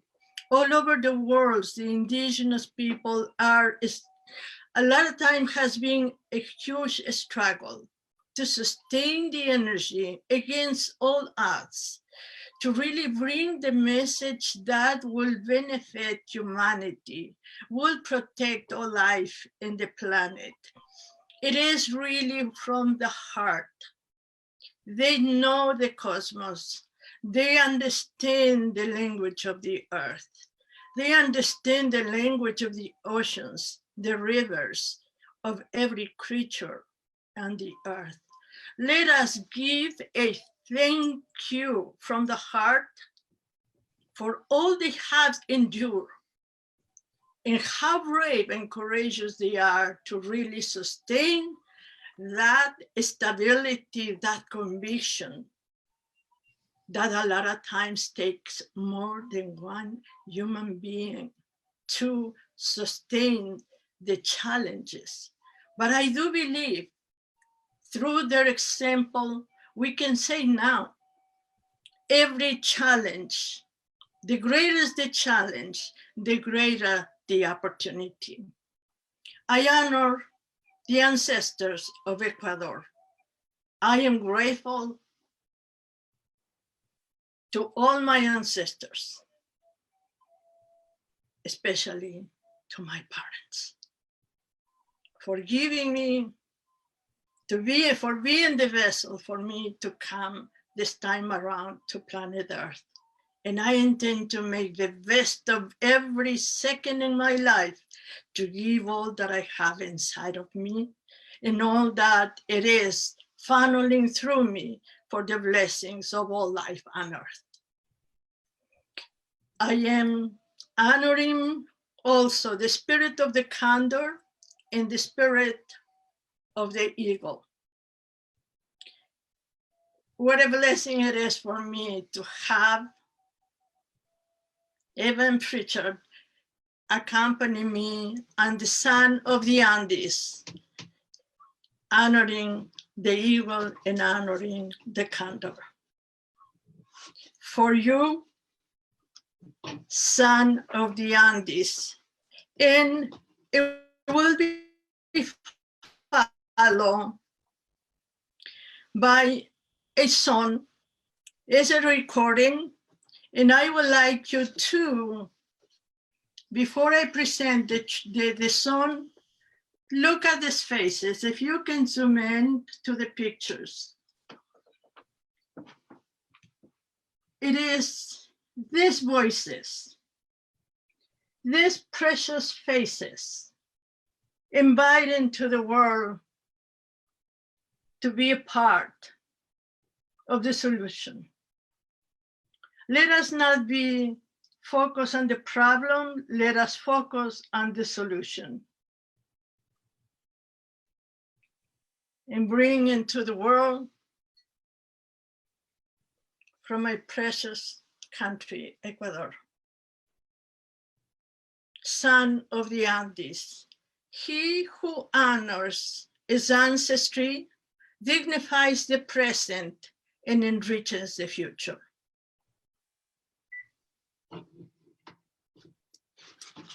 Hijo de los Andes, son of the Andes, hija de los Andes, daughter of the Andes.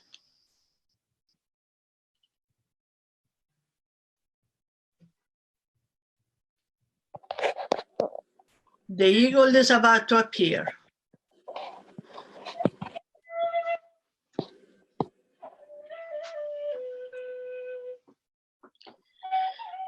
I sing to the moon, to the sun and the stars, uniting our voices with those of the past, with the race of sages of the yesteryears, whose lives were a homage for liberty's sake.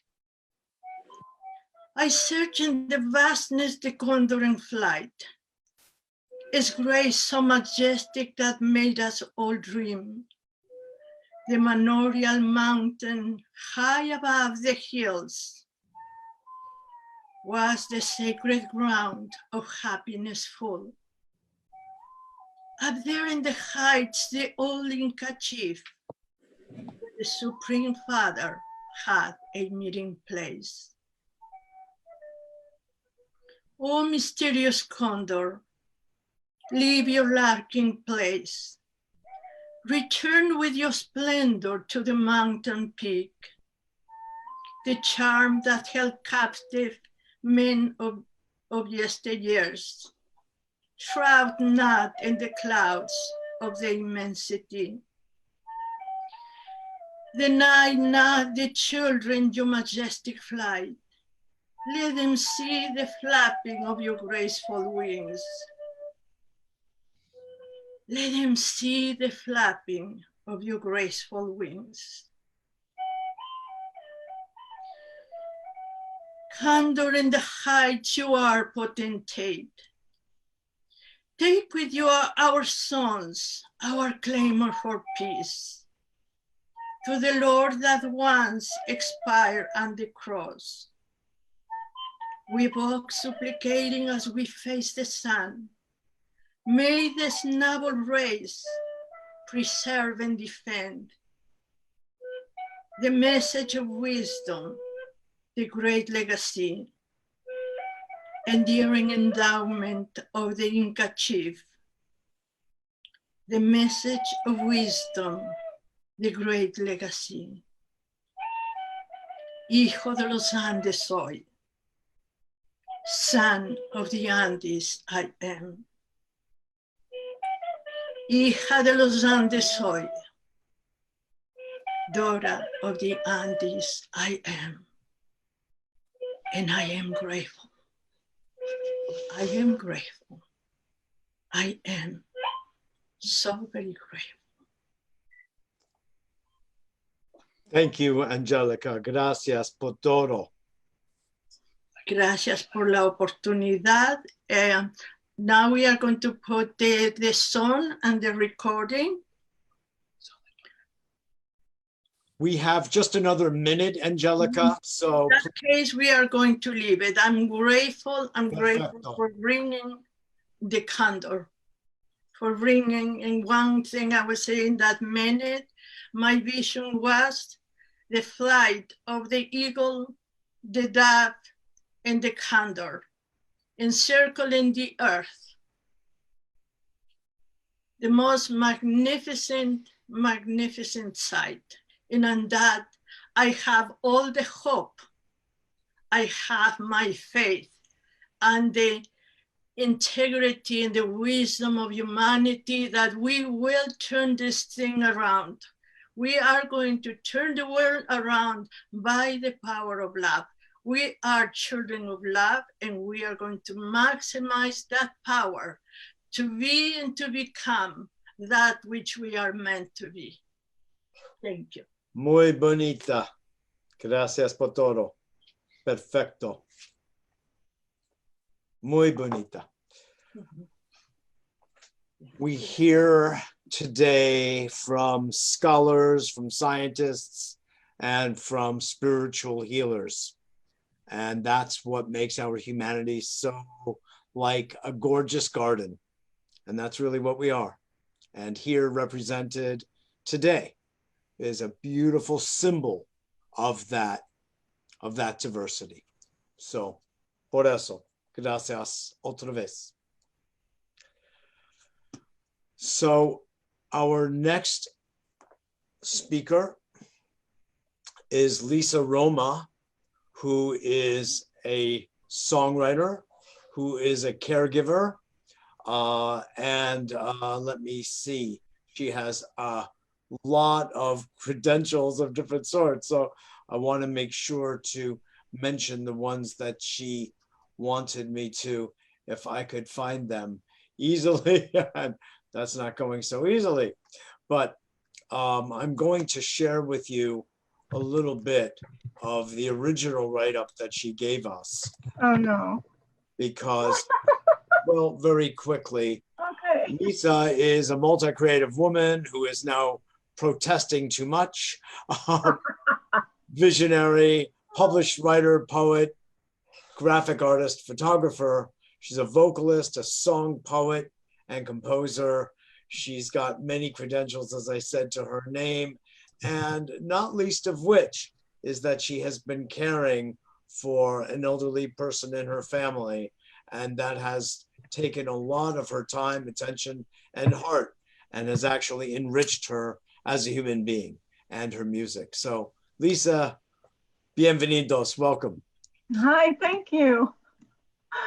I want to only say one thing, because I have the unenviable position of having this and the bell, and I just have to apply sometimes. Please help me from needing it much. Okay, how much time do I have? Good question. Give me a moment here. How many minutes do I have? Absolutely. We're running seriously out of time, somewhere Okay. between 5 and 7 minutes. That's fine. Okay. Beautiful. Thank you. All right. Thank you. I just want to say thank you to everybody, because we're in such a dire situation. And I will sing a little bit of a song that I wrote inspired by Great Spirit. And before I do that, I will quickly read a poem by Virginia Bagliori, who is a spiritual mentor of mine for many years, and she passed away a long time ago. And this is called Daughter of Legends. Woman, daughter of legends, take back your earth. Maker of sounds, treasure your song and raise your eyes. Don't look back. Cry for the birth of sons. Rise above earth's shadows. Dissolve the seal of sorrow. This forbidden fruit caused man to borrow from your hidden treasures. Take back your earth, kiss the sun and dip into your splendor. Create out of dust sweet fruit whose golden seeds will blossom into legends. And this is from Song of Illumination, which I wrote a couple of years ago, inspired when I was with Leisha, taking care of her. I am an instrument of your peace. I am divine energy. So let us shine light on this world. Let it be pure light. And let us honor each other's creativity. Mother Earth is speaking out. Does she really have to scream and shout? Groove to a new reality, one that sets you free. Spirit of love, a new spacious civilization, our new nation, nation of love, celebration of love, oceans of love, generations of love, mission of love. That's all I'm going to sing right now.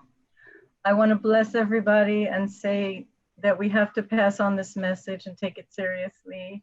And I'm giving you back your podium, Mitchell.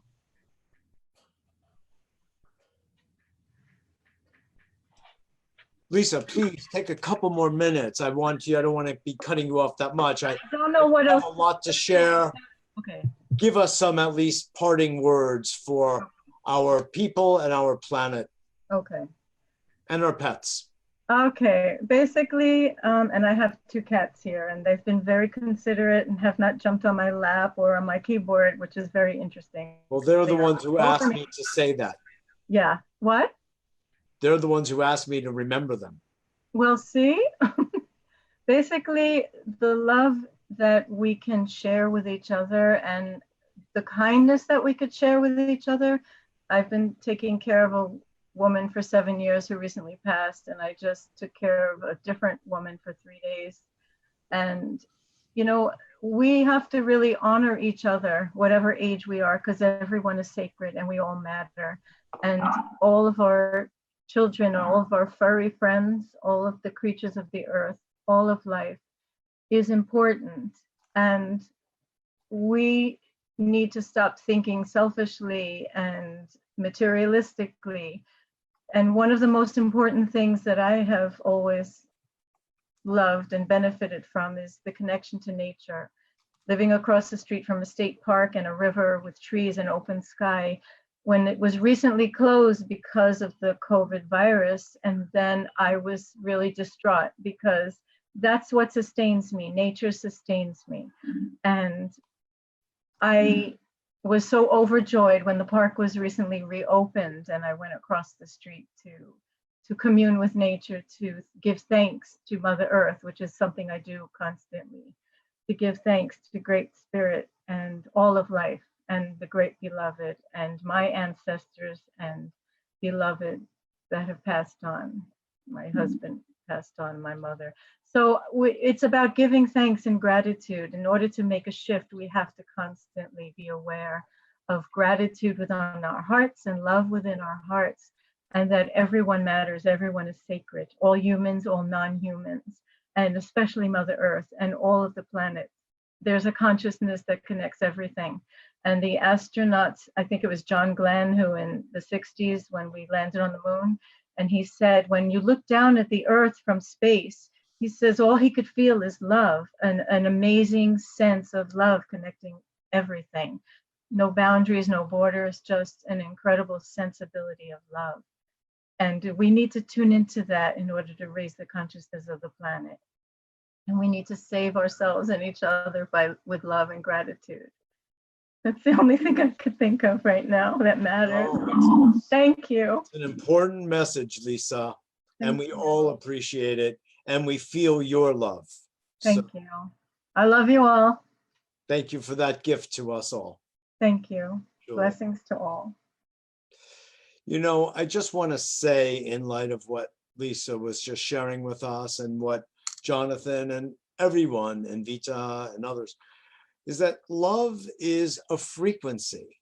It's understood as that. It's said to be the glue of the universe. So we're not kidding when we say love. It's not just some kind of common or trivial notion. I mean, you know how the Eskimo language knows about 100 different words for snow. Well, I think that we need to reinvent a couple of more words for love. There are so many types, of course, unconditional love, romantic love, lustful love, agape. There are some words, we have to reach back sometimes to the ancient Greek to adorn and re-enliven our own. Love is a great word. We all know what it means, but I think it's getting time to develop higher levels of appreciation and words themselves that distinguish that vast universe we call love. And your music, your words help to do that, Lisa. Thank you so much. Namaste. Namaste. So, continuing on with our themes of the night, the next guest is a dear friend of mine. If I can find the write-up on him, even though I've said it many times, because I'm quite familiar with Jackson Madnick, who is our next speaker. Somehow my list keeps going away. I don't know why that happens, but that's beside the point. I'm going to ad-lib it a bit because I do know Jackson well, and he's a very special soul. He was a TV anchor, as a matter of fact, for some time in Boston on a local TV station up there, a news station. He then went on to produce major global events on the planet, usually charitable events, usually around protecting and conserving water and the environment. He's won all sorts of very distinguished awards. It's almost funny how he has beaten out some luminaries of our world with the quality of the productions he's made. Well, after completing that, he went into another space altogether, the environmental space whole hog, after studying what was polluting the waterways up in the general Boston area where he lives. And he was appalled to make some findings about what was polluting our waterways. And a lot of that had to do with the pesticide runoff from lawns. Whoever thought that that would be such a problem? Well, he found out, scientifically measured, and that caused a new direction and trajectory in his life. So with that said, Jackson Madnick, president of Pearl's Premium Ultra Low Maintenance Lawn Seed. Welcome to our Global Earth Day event. So glad to have you. Please share with us what you want us to know. Hi, Mitchell, and thank you for this wonderful program. I'm here with my dog, Zoe, and we have a message, a positive message. We've heard about problems. We all know what the problems are, but there are some very simple solutions. People ask, what can I do? Well, I want to address one simple thing that you can do to make this a better planet and to be healthier. And it came from my mother, Pearl, who during the 50s and 60s, she was an environmentalist before we had heard of Rachel Carson. And she used to take us to the sea and talk to us, my brothers and I, about the environment and water, and that we need to protect it for us and the children of future generations. And as I grew older, I did the news for a while and doing stories to start off with. And now for something positive, I produced major events on lakes and rivers and in parks that had to do with the environment and energy and so on. And then I got very interested in grass. And I liked the look of grass, but I hated everything about it. All the water, the chemicals, the runoff, the lawnmowers, the sound of lawnmowers. And I was wondering if there could be something, a better grass. And this is probably the most important thing I've ever done. It's something very simple, but very important. And lawns are affecting our water. It's using up 50% of all of our clean drinking water in North America goes to lawns. I mean, toilets use 6 gallons of water a day. The average small lawn uses 1,250 gallons of water a day. And then, as Mitchell has said, the runoff and the chemicals are increasing the risk of learning and behavioral disorders for children, Alzheimer's, Parkinson's disease, asthma, sexual dysfunction, cancer, and leukemia. That's all. And that's according to the Harvard School of Public Health and others. So I wanted to see if there was such a thing as a better grass. I did some research and it didn't exist. So I sought out 4 of the smartest PhDs on planet Earth in turf science and asked them, what would you recommend that needs less water, no chemicals, that is more bug, plant, and human friendly? And they came up with suggestions. And from that, I narrowed it down to 7 seeds, and we grew close to 10,000 trials. And at about 7,500 trials and about 5.5 years of experimenting, we came up with one batch, one little pot that was growing much slower above the soil and putting all of its energy into the roots. And typical grass, I don't know if you can see this, but typical grass has very shallow roots over here, has very shallow roots and grows very fast above the soil. But these 7 seeds in these exact proportions slow down the growth of the grass above the soil and put all of its energy into roots. So rather than growing 3 or 6 inch roots, it grows 4-foot roots. And the importance of that is the 4-foot roots need 75% less water. It also stays evergreen year round. It never goes brown in the heat of summer and the cold of winter. And it also sequesters carbon. It pulls carbon out of the air at 8 times the rate of shallow root grass, and to help lessen climate change. And there's a lot of grass. There's 45,000 square miles in our country of irrigated grass, 32 million acres. And if 1/3 of that was converted over to this deep root, slow growing grass, it would be the equivalent of taking off all the cars and trucks off the road in the United States. And the grass is beautiful. It's a dark green like this. And because of the deep roots, it outcompetes weeds. And again, it's rather than just shallow, 3 to 6 inch roots, it grows 4-foot roots. And if you mow it, it stands up and looks like a manicured lawn like this. It also doesn't grow sideways, it just grows deeply. So it grows only where you put the seeds. So you can put the seeds right beside a flower bed or a vegetable garden. It's not going to grow into the flowers or the vegetables. It only grows where you put it. And if you mow it only once a month. And if you don't mow it, it flops over after it passes 6 inches high. It can't support its own weight. It's very barefoot soft, that has less fiber, flops over to become a 3-inch high meadow that looks like this. So you mow it once a month, or you never ever mow it. And the other interesting thing, because it's a fine blade grass and it has very dense, it has more surface area above the soil and more roots in the ground. It produces 8 times the amount of oxygen of shallow root grass, 8 times the amount of oxygen.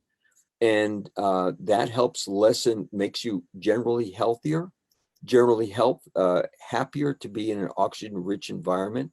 And it lessens asthma, lung issues, and even can help lessen the risk of virus.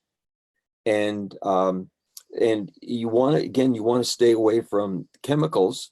And you don't need chemicals. Your lawn can be totally organic, and you can use organic fertilizer or organic compost, and have a lawn. And you don't tear up the existing lawn. All you do is you cut it short, rake away the clippings, spread the seed, and it's called Pearls Premium for short, or Pearls Premium Ultra Low Maintenance Lawn Seed. And you mow it only once a month or never. It needs 75% less water after you put it down. It needs no chemicals. It's safer for you and animals, and also our bee population. What's killing off the bees of the world is chemical fertilizer. And it's very important to have bees or pollinators because most of the food that we consume needs pollinators and bees and butterflies. And this grass never ever needs chemicals to stay green and year round.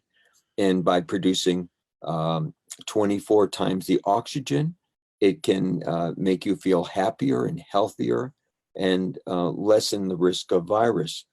And then along with our grass is, a couple of, just with your existing grass is, there are some best management concepts that a lot of people don't know. And if you cut your grass short, it produces very little oxygen, and it's not good for the environment, and it grows twice as fast. But if you cut taller at the magic height of 3.5 inches, it grows very slow. And also you leave the clippings. You don't take away the clippings because it provides half the nutrients back to the grass it needs. You sharpen your blade. It takes you 2 minutes with a cheap file at the angle of the bevel once every 10 hours of mowing. It only takes 2 minutes, and it'll cut your mowing time by 1/3, and the grass will look healthier and happier. And last is use deep root native seeds, which our grass is basically North American deep root native seeds, but grows in all 50 states, all over Canada. We have lawns from northern Alaska to the Mojave Desert.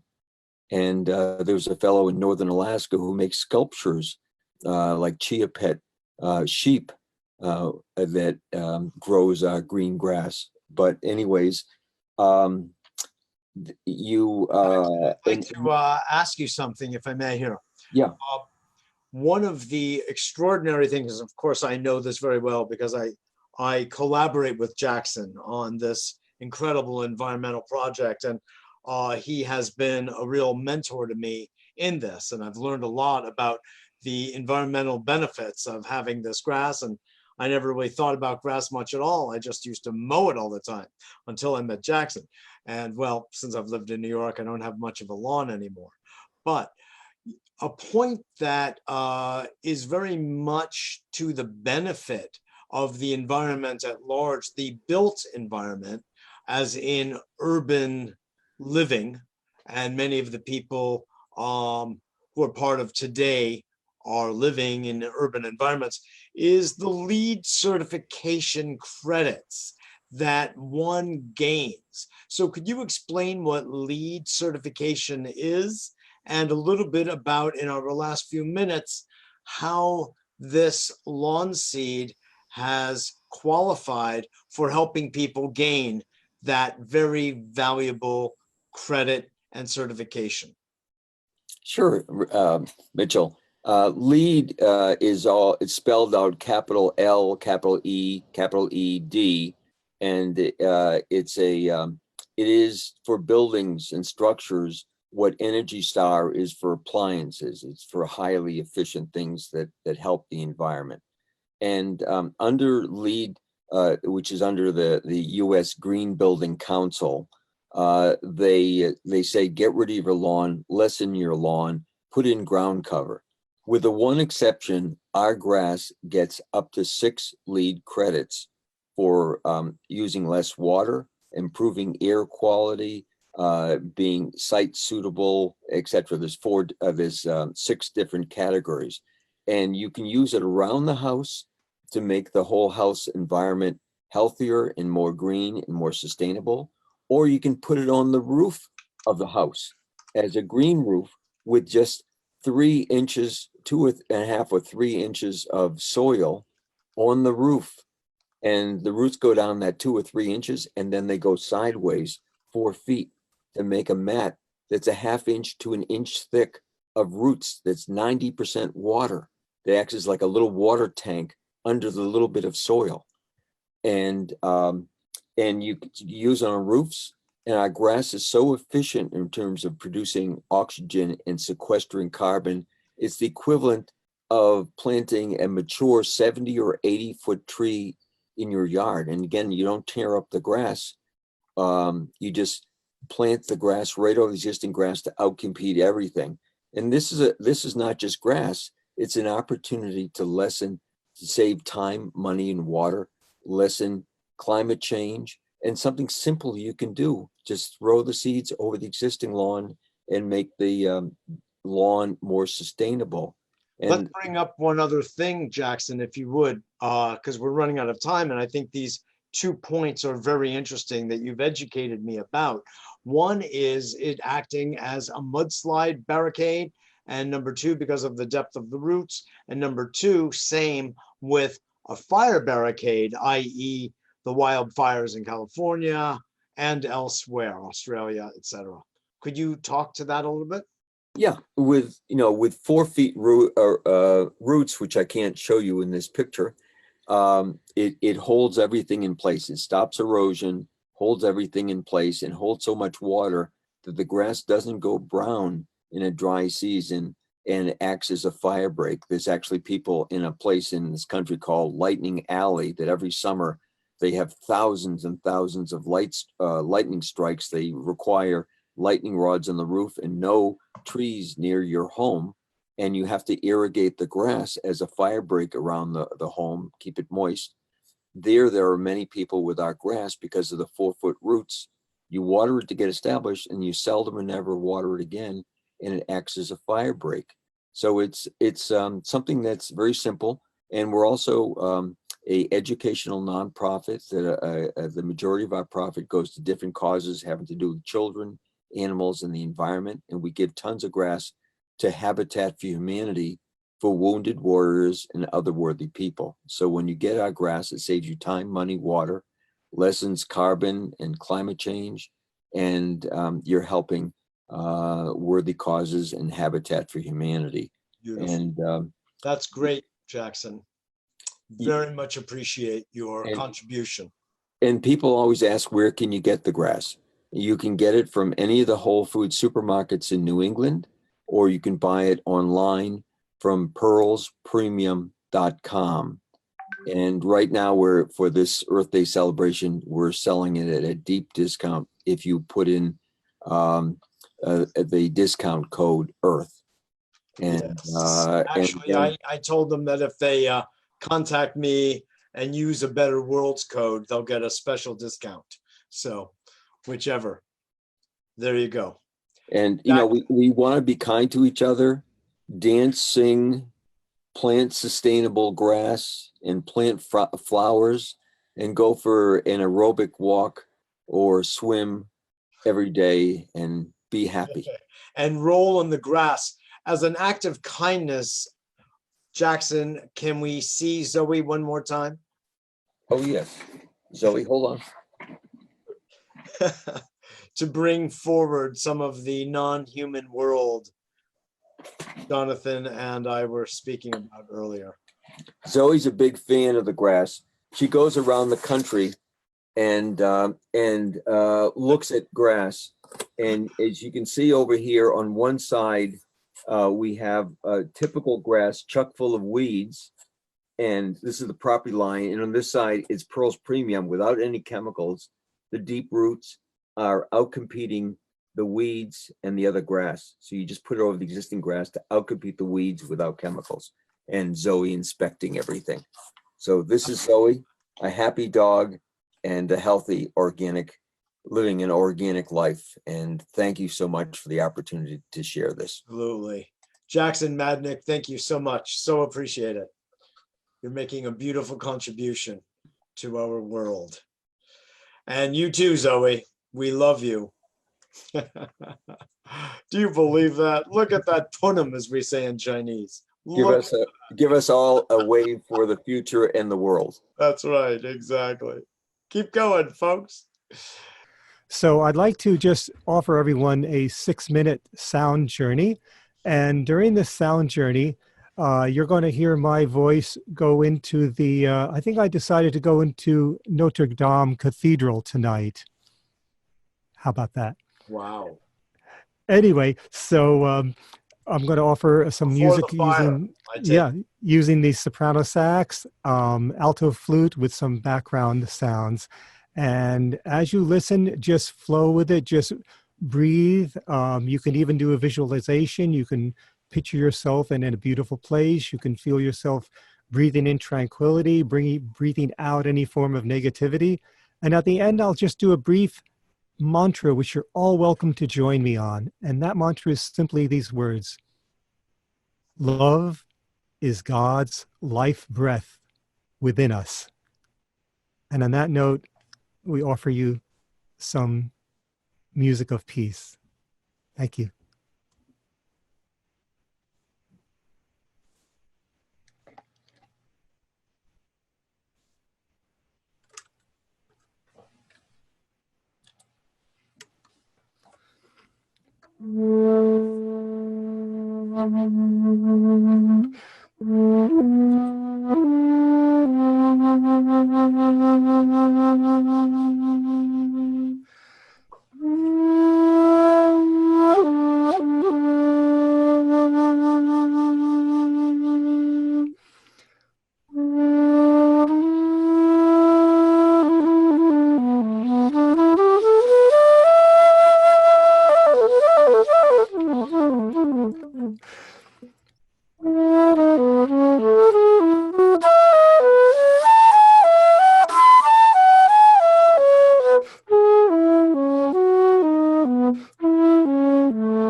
Life breath within us. Love is God's life breath within us. Love is God's life breath within us.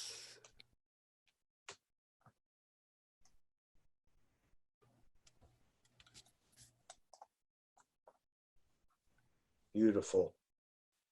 Primek, beautiful. Thank you all so much. Beautiful. Thank you for that gift. So I'm going to share a couple of thoughts about sort of what goes on. Are you able to see me? I can hardly see myself, but all right, great. A couple of thoughts of some of what came into us all this evening, as well as some thoughts about related to the work that I do and the thoughts that I think about how to metabolize, if you will, all that we've been discussing tonight and the related conditions of this moment during COVID. And, you know, there's a lot to say. I'm not going to say it all. I'm going to be relatively brief here, but I do want to say that to take in our first keynote speaker this evening, Dr. Guy McPherson, he's a scientist. The rest of us may be scientifically oriented from time to time, but we're not formally trained as scientists. He is. And when he discovers what he has about what we have done to disrupt the ecosystem in such ways by our trapping greenhouse gases and that leading to what we call global warming, and as Robin Williams, I like to quote, calls it global grilling. We're in trouble, my friends. We are truly in deep trouble. There's no question about it. You'd have to be blind, or maybe the President of the United States, not to see it. Sorry, couldn't resist. It's really a very serious thing. It's like we're going over Niagara Falls in a barrel. It's serious. We experience it daily. And, well, there's also good news. Even though the ice is melting at a phenomenal rate, it's changed the level of water in our oceans. The currents are warming. I don't have to go through the details, chapter and verse, what we have done. I think the people who are listening, our other panelists, are pretty aware of the damage we have done to Mother Earth. And of course that we're doing ourselves. It's like walking on a plank and sawing it off at the same time. It's literally a suicide mission, what we've been on. And for lots of reasons, we as a species have been blind to what it is we are doing to our own habitat. And that's ultimately, of course, what it is. But I will say that, you know, dim as it looks sometimes and grim as it appears, there's a whole other story that's underlying this and unfolding. And various speakers tonight gave us some sense of that, some inkling. One of the things that was discussed by Ellie Lesson, for instance, was about the work of Paul Hawken, who in the Drawdown book, as I mentioned earlier, the most comprehensive plan ever proposed to reverse global warming. We talk about mitigation, we talk about slowing it down, but how often do we talk about reversing it? That's bold, that's audacious. And I want to remind everyone of one of my teachers going back some years was Werner Erhard, the founder of EST and what we know today as the Landmark Forum, which before this iteration was just known as the Forum, who was part of, as was Lynn Twist, the co-founder of the Pachamama Alliance, what is known as to this day the Hunger Project. I think back in 1974 they launched that. And they proposed in 1974 to end world hunger by the year 2000. Now 2000 from the point of view of 1974 looked like a magical, mystical future date, and between 74 and 2000 anything could happen. Well, we passed 2000 and we didn't exactly end world hunger. That's true. But you know what distance we took and got there? How close we have come? It's remarkable. And because of the commitment made in 1974 or so about ending world hunger by a small group of committed citizens, as Margaret Mead would refer to it as, moved the dial tremendously, significantly, statistically, measurably toward the desired outcome of ending world hunger. I don't know if it's 70% or 75% or 68%. Sorry, I don't have my exact metric, but it was something profound. And that was born out of the commitment. So I'm bringing this up right now to remind us all of this extraordinary human power that we all have. When we speak about human potential, for instance, one of my most favorite subjects, we hardly even really know what we're talking about. You know, it's not the human brain memorizing more facts, but it's more like maybe what we refer to as intuition, clairvoyance, clairaudience, clairsentience, being able to feel through time. We think about time as purely linear, but all of the traditions of wisdom, All of the mystical and esoteric teachings show us that time is also spherical, it's circular, it's multidimensional. Now, because of that, our ability to move like shamans, like medicine men, through and with time, everything changes. And I want to go back to what the brilliant scientist Guy McPherson was sharing with us earlier. And one could say, oh my God, the jig is up, we're finished. But I want to say a few things first. Science unfolds by linear time. It follows and behaves by a certain logic, a rational logic, one that we all appreciate. It serves us in many profound ways. I am a lover of science. However, there is a quote that I'd like to share with you about essentially the nature of reality. And it comes to us from St. Augustine. And he said about nature that miracles are not contrary to nature, but only contrary to what we know about nature.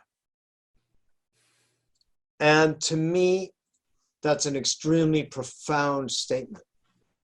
It suggests that we really know so little. Our humility, I feel, is one of our guides into the future, and our willingness to not know is another, and our willingness to act no matter what the outcome is another one of our profound guides. We just witnessed some extraordinary, some could call miracles. We know in science why it makes sense. But with the cessation of society's industry of cars and trucks and buses and trains ripping through our environment, through our landscape, with the stoppage of oil tankers in the ocean, of oil drilling and production, refineries, of all the means of production across our entire society. In China, in Shanghai, they have seen blue skies. They didn't believe, almost like Plato's cave, that there were blue skies. They heard about it, they saw it in the movies, but they hadn't experienced it directly because it's that polluted. I know, I've been in Beijing, I've been all throughout China. It's polluted. And same thing in India, following our West's model, our footsteps. They can see the Himalayas. In certain towns and villages, they could not see the Himalayas. Now they can. Fish jumping and playing in Venice in the canals. That hadn't been the case either. Across New York City, we are breathing fresh air in the streets that are usually somewhat polluted. So what we have seen, my friends, is this extraordinary regeneration of Mother Earth. We see that the intelligence of Mother Earth is way beyond our ability to even imagine, let alone document scientifically. Because as St. Augustine says, whether it's miracles or just the limitations of science, there is much more to be seen in this philosophy. We don't know what else there is. Given nature the slightest elbow room not to be offended, if you will. I'm anthropocentrizing it a little bit, pomorphizing it, to be offended by our harmful, destructive ways. For just a little bit of time, what has it been, 2 months? And already she is showing signs of rejuvenation and regeneration. I think this is something to let resonate in our bones about the future. There is a lot to be thankful for. There is a lot to be look forward to. And as Paul Hawkins said, in his blessed unrest that I made reference to earlier, there are literally millions of organizations that are doing grassroots work, no pun intended, Jackson, grassroots work to bring us back to harmony with the planet. And as Jonathan Grenoff was so beautifully articulating, that's where we belong. It's the indigenous wisdom, and we are all indigenous. And it's something else to remember. We are all of the land. And we have a certain native wisdom. All of us. It has nothing to do with skin color. It has to do with listening and connecting. And when we do those things, or do the Qigong as Kathy Davis was walking us through, we connect in a mighty way. I also want to remind everyone of the power of ourselves, i.e. human potential, that mind over matter is a subject that has been of great interest to people throughout time. Moving objects with our mind is actually not a new phenomenon. It has happened. The role of the mind in health and healing is profound, anciently and modernly, contemporarily. We know the role the mind plays. Neuroscience, neuropsychology, spiritual understanding, the role of science in metaphysics. All of this is demonstrating over and over again the power of the morphogenetic field, the reality of quantum fields, and how, when we work with these phenomena, when we work with language, when we work with intention, we change things. We change things inside of ourselves. We can see ourselves as a quantum field, and we can see the earth, which looks so solid, also as a field of energy that is swirling and dancing and moving. Now, she is going to live, whether we do for a long, long time, I don't know. But I will say that we have a chance, and it's never healthy on any level to say, no, we don't, and to live a life of purpose, of meaning, of joy, of love, of excitement, of values that we can stand by and be honored by, and to honor makes life juicy up to the last minute. And that's the kind of attitude that I share with my clients, with my students, with my friends, that this is the perspective, no matter how darn difficult it appears out there, we can move through this with some level of grace and elegance ourselves. I also want to say that, yes, another fun thing. Recently, I was giving a talk at Shivananda Yoga Ashram, where I've been teaching for some 20 years, first time on Zoom, just this past weekend. And I said, you know, it's thought that Darwin was right when he said, it's the survival of the fittest. And I'd like to make a little modification of that idea.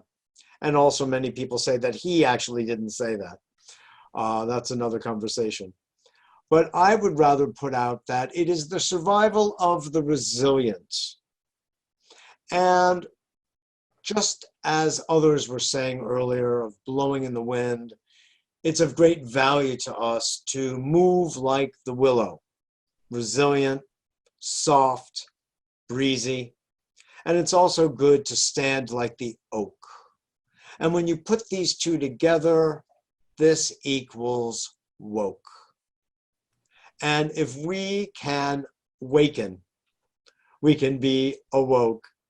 And we can really, with love in our heart, with sensitivity, and with the commitment that I was speaking of earlier, really take a next step. Now, in wrapping this up, I want to just say a couple of words about what I do here at A Better World, Many of you have known of A Better World for many years. As Rick said earlier, we've been around since 1993. When I first started this, I was inspired by one of my teachers, Gary Null, who had me on his PBS specials and documentaries and all, and I got inspired to use media as a means of healing, as a means of education and inspiration, driving people toward a better life. Well, I do the media, radio, TV, for all of these years. And I also, besides seeing clients, work on projects. I work with Jackson Madnick, for instance, on the green lawn seed. I work with others on a breakthrough wind technology, which will change the question of economic justice, because it costs less than a penny per kilowatt hour when we get this launched in approximately 6 or so months. I work with a solar team to bring solar energy to many places that are interested in utilizing photons. So there are many things that are going on. I'm working with an inventor down in Florida who has a real, not just a water car, a water motor that takes not just the hydrogen, but also the oxygen out of water. And it emulates lightning and clouds. It's biomimicry based. And in these ways, we can get out of 1 gallon of water the equivalent of 1,100 gallons of oil. That's the equivalent. So there is creativity, there is inventiveness across the board. It's beautiful. And if we can harness our minds first and our actions together in harmony, we can really not only create a better world, but a surviving, sustainable, and thriving one. So I wanted to share all that with you. That's part of the vision and the activity of A Better World here on this planet in 2020. I encourage everybody to continue on their paths and make this world a better place for everybody. So I want to thank you all. There's one person, I don't know if he's still with us, Bill Garrett. He's still here. I'm here. Okay, great. Even though that all sounded very conclusive, I'll say a final remark after giving Bill just a few minutes. I'm sorry, Bill, you sort of missed your main limelight, but do come in for a few minutes and share with us a couple of things that you're working on, because they're so beautiful and so important. Okay. We're ready to go? Yes. Okay. And I'll ring a bell, and that means wrap it up. Well, this is a lot different than what I was planning. But okay, thanks for inviting us to speak here. We're the Harlem Climate Caucus, and we have just 2 missions. Raise awareness of dangerous, disparate impacts climate change will impose on low-resource communities and the people who live in them, predominantly people of color, people with disabilities, and others outside the mainstream. We hope to empower these people with the information and on how they can more rapidly cut greenhouse gas emissions. Okay. Each year, human activities force 10 billion tons of carbon into the atmosphere, where it can remain and continuously keep overheating the planet for as long as 1,000 years. Most of the carbon gets into the planet in the form of CO2. The carbon in the CO2 traps heat, forces it into Mother Earth's oceans, lakes, rivers, land masses, glaciers, and ice sheets, including the Arctic and the Antarctic. It's like having billions of tiny little blowtorches entering our atmosphere and scorching everything on Earth and growing bigger and bigger each year. The higher the atmospheric carbon concentration becomes, the more the heat pushes itself into Earth's surfaces, moving us closer and closer to permanent climate disaster at a faster pace towards destruction. So where does this carbon coming from? It's really easy. Burning oil, natural gas, coal, and other fossil fuels. And so each of these things, when you burn them, guess what? They emit CO2. And there's about 1.3 billion engines that operate on Earth, forcing and forcing and forcing more of these little blowtorches into the planet. So I'm trying to jump through here what I wanted to say. So second, the second. Bill, let me guide you for a moment because we have so little time. We've been on since 6 o'clock, and I know you have so much to share. But because we know the dangers, you are also a man of solutions. I know because you shared some with me earlier. Could you just give us one or two of those that you have been working on that you want to bring to the city of New York? Sure. We call this co-pro technologies. And the production begins with digesting materials from waste streams without the presence of oxygen. This produces methane. The methane is then split into the carbon and hydrogen that it's made out of. The carbon is processed into very valuable carbon allotropes, including graphene, nanotubes, and diamond-like materials. Once the allotropes are produced, the carbon cannot return to the atmosphere. It's sequestered here forever. I'm skipping through things. Graphene is especially important. It's 100 times stronger than steel, more conductive than copper, lighter than aluminum. The valuable allotropes can be sold as sustainability materials that can make our economies more efficient and our world sustainable. The hydrogen that gets released from the methane molecule is combined with CO2, nitrogen, and other atmospheric substances to produce a liquid fuel at ambient temperatures and pressures. This means that fuel can be delivered to furnaces, automobiles, engines, all over power plants with the existing infrastructure.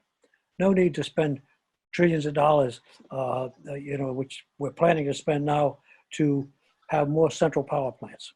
So when that fuel burns, when it finally gets to the boiler or it gets to the engine and it burns, the only thing in the fuel that burns is the hydrogen. And the only thing it emits is water. So what happens to the rest of it? That was borrowed from the atmosphere in the first place, and it returns to the atmosphere. No increase in atmospheric carbon. And so, let me see. Give us one more point and then we'll call it a night. Water vapor, okay, no increase in atmospheric carbon. Let me just see if we say that one. Although that last one was a real good doozy. Yeah, right. I just wanted to mention that the co-pro technologies are backed by over 30 years of research and development and 250 issued US patents. To get a US patent, the applicant must prove the invention works and people with the appropriate skills can produce it. All this may sound too good to be true, but it's not. It's simply the magic science, the magic of science, and nothing more. Widespread use of these technologies can cure Mother Earth's fossil fuel infection and put nature back in control of global temperature changes, like it was for millions and millions of years prior to burning carbon.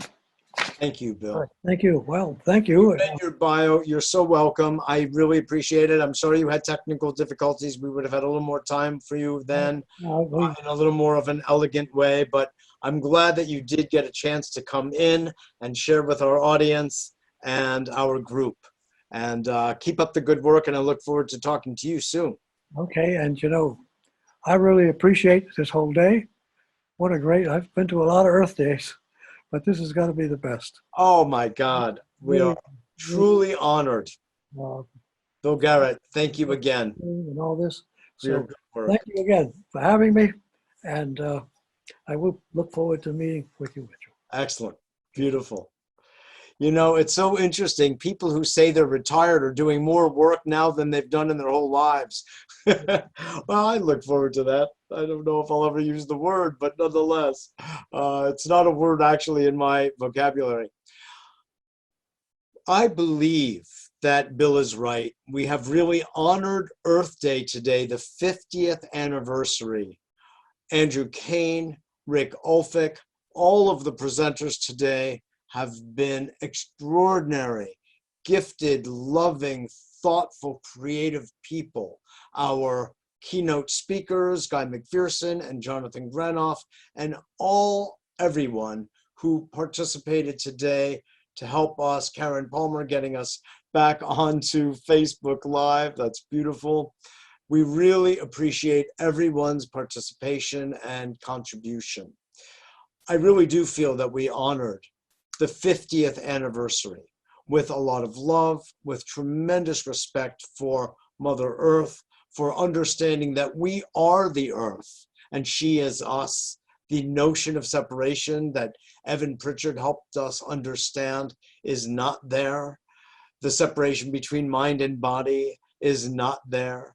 The separation between any of us is not there. It's illusory. And I think that we came together in a way and we proved that reality for us all. So we can play our role going forward into next year. And I want to just thank all of you for your participation, your gift to us all, and all of you who may be watching from any corner of the world. Thank you for your rapt attention. So anyone get in touch, www.mitchellrabin.com. That's my healing coaching website, mitchellrabin.com, and www.abetterworld.tv. Sign up for our newsletter, become part of a Better World family. We welcome you. We broadcast around the world. Be part of it. Andy Kaen, Rick Ulfik, thank you again for your beautiful work, diligence, commitment. Yes, and don't forget to go to we.net, where you can be part of all the work that We the World is doing with the 11 campaigns for change, 11 days of global unity. And Andrew, do you want to give people the Planet Heart website? PlanetHeart.org is the website for Planet Heart, these events that we do for World Peace Earth Day. Beautiful. Yeah, thank you all. This has really been an extraordinary evening. Thank you all, and go ahead, Mitchell. You can bring us to our close. Yes, this is it, folks. For this year, we have the 51st year to look forward to. Take care of yourself. Don't be intimidated by COVID. Take good care of yourself. Listen to common sense. God knows, but empower yourself. Empower your immune system. Things as simple as vitamin C, A, D, zinc, selenium do the trick. We know it. It's being used in China. It's being used right here. Meditate. Realize mind over matter. Do what you can. Laugh a lot. Remember, I should have invited you all to my Immortalist Club. Yeah, we have an Immortalist Club. You have to be agree to be 150, and then you have to renew at 149. And look, if we do it in the body or we don't, we're going to do it. So we're multidimensional beings. Stick with it, folks. We're here for the long term. Thank you so much. I'm signing off, Andy. Take over. It's all yours, babe. I love you all. Okay, thank you so much, Mitchell, for everything, for doing this. My pleasure. And Angelica, can you do a final word for us? Yes, thank you. Holy Father, Mother God, behold thy children coming together to heal the earth and to heal each other, to restore the sanctity of family life. At last, thy children are awakening to our reality as one spiritual family, praying to be worthy of thy grace and fulfillment of our divine destiny. So be it, and so it is, ever expanding and world encompassing.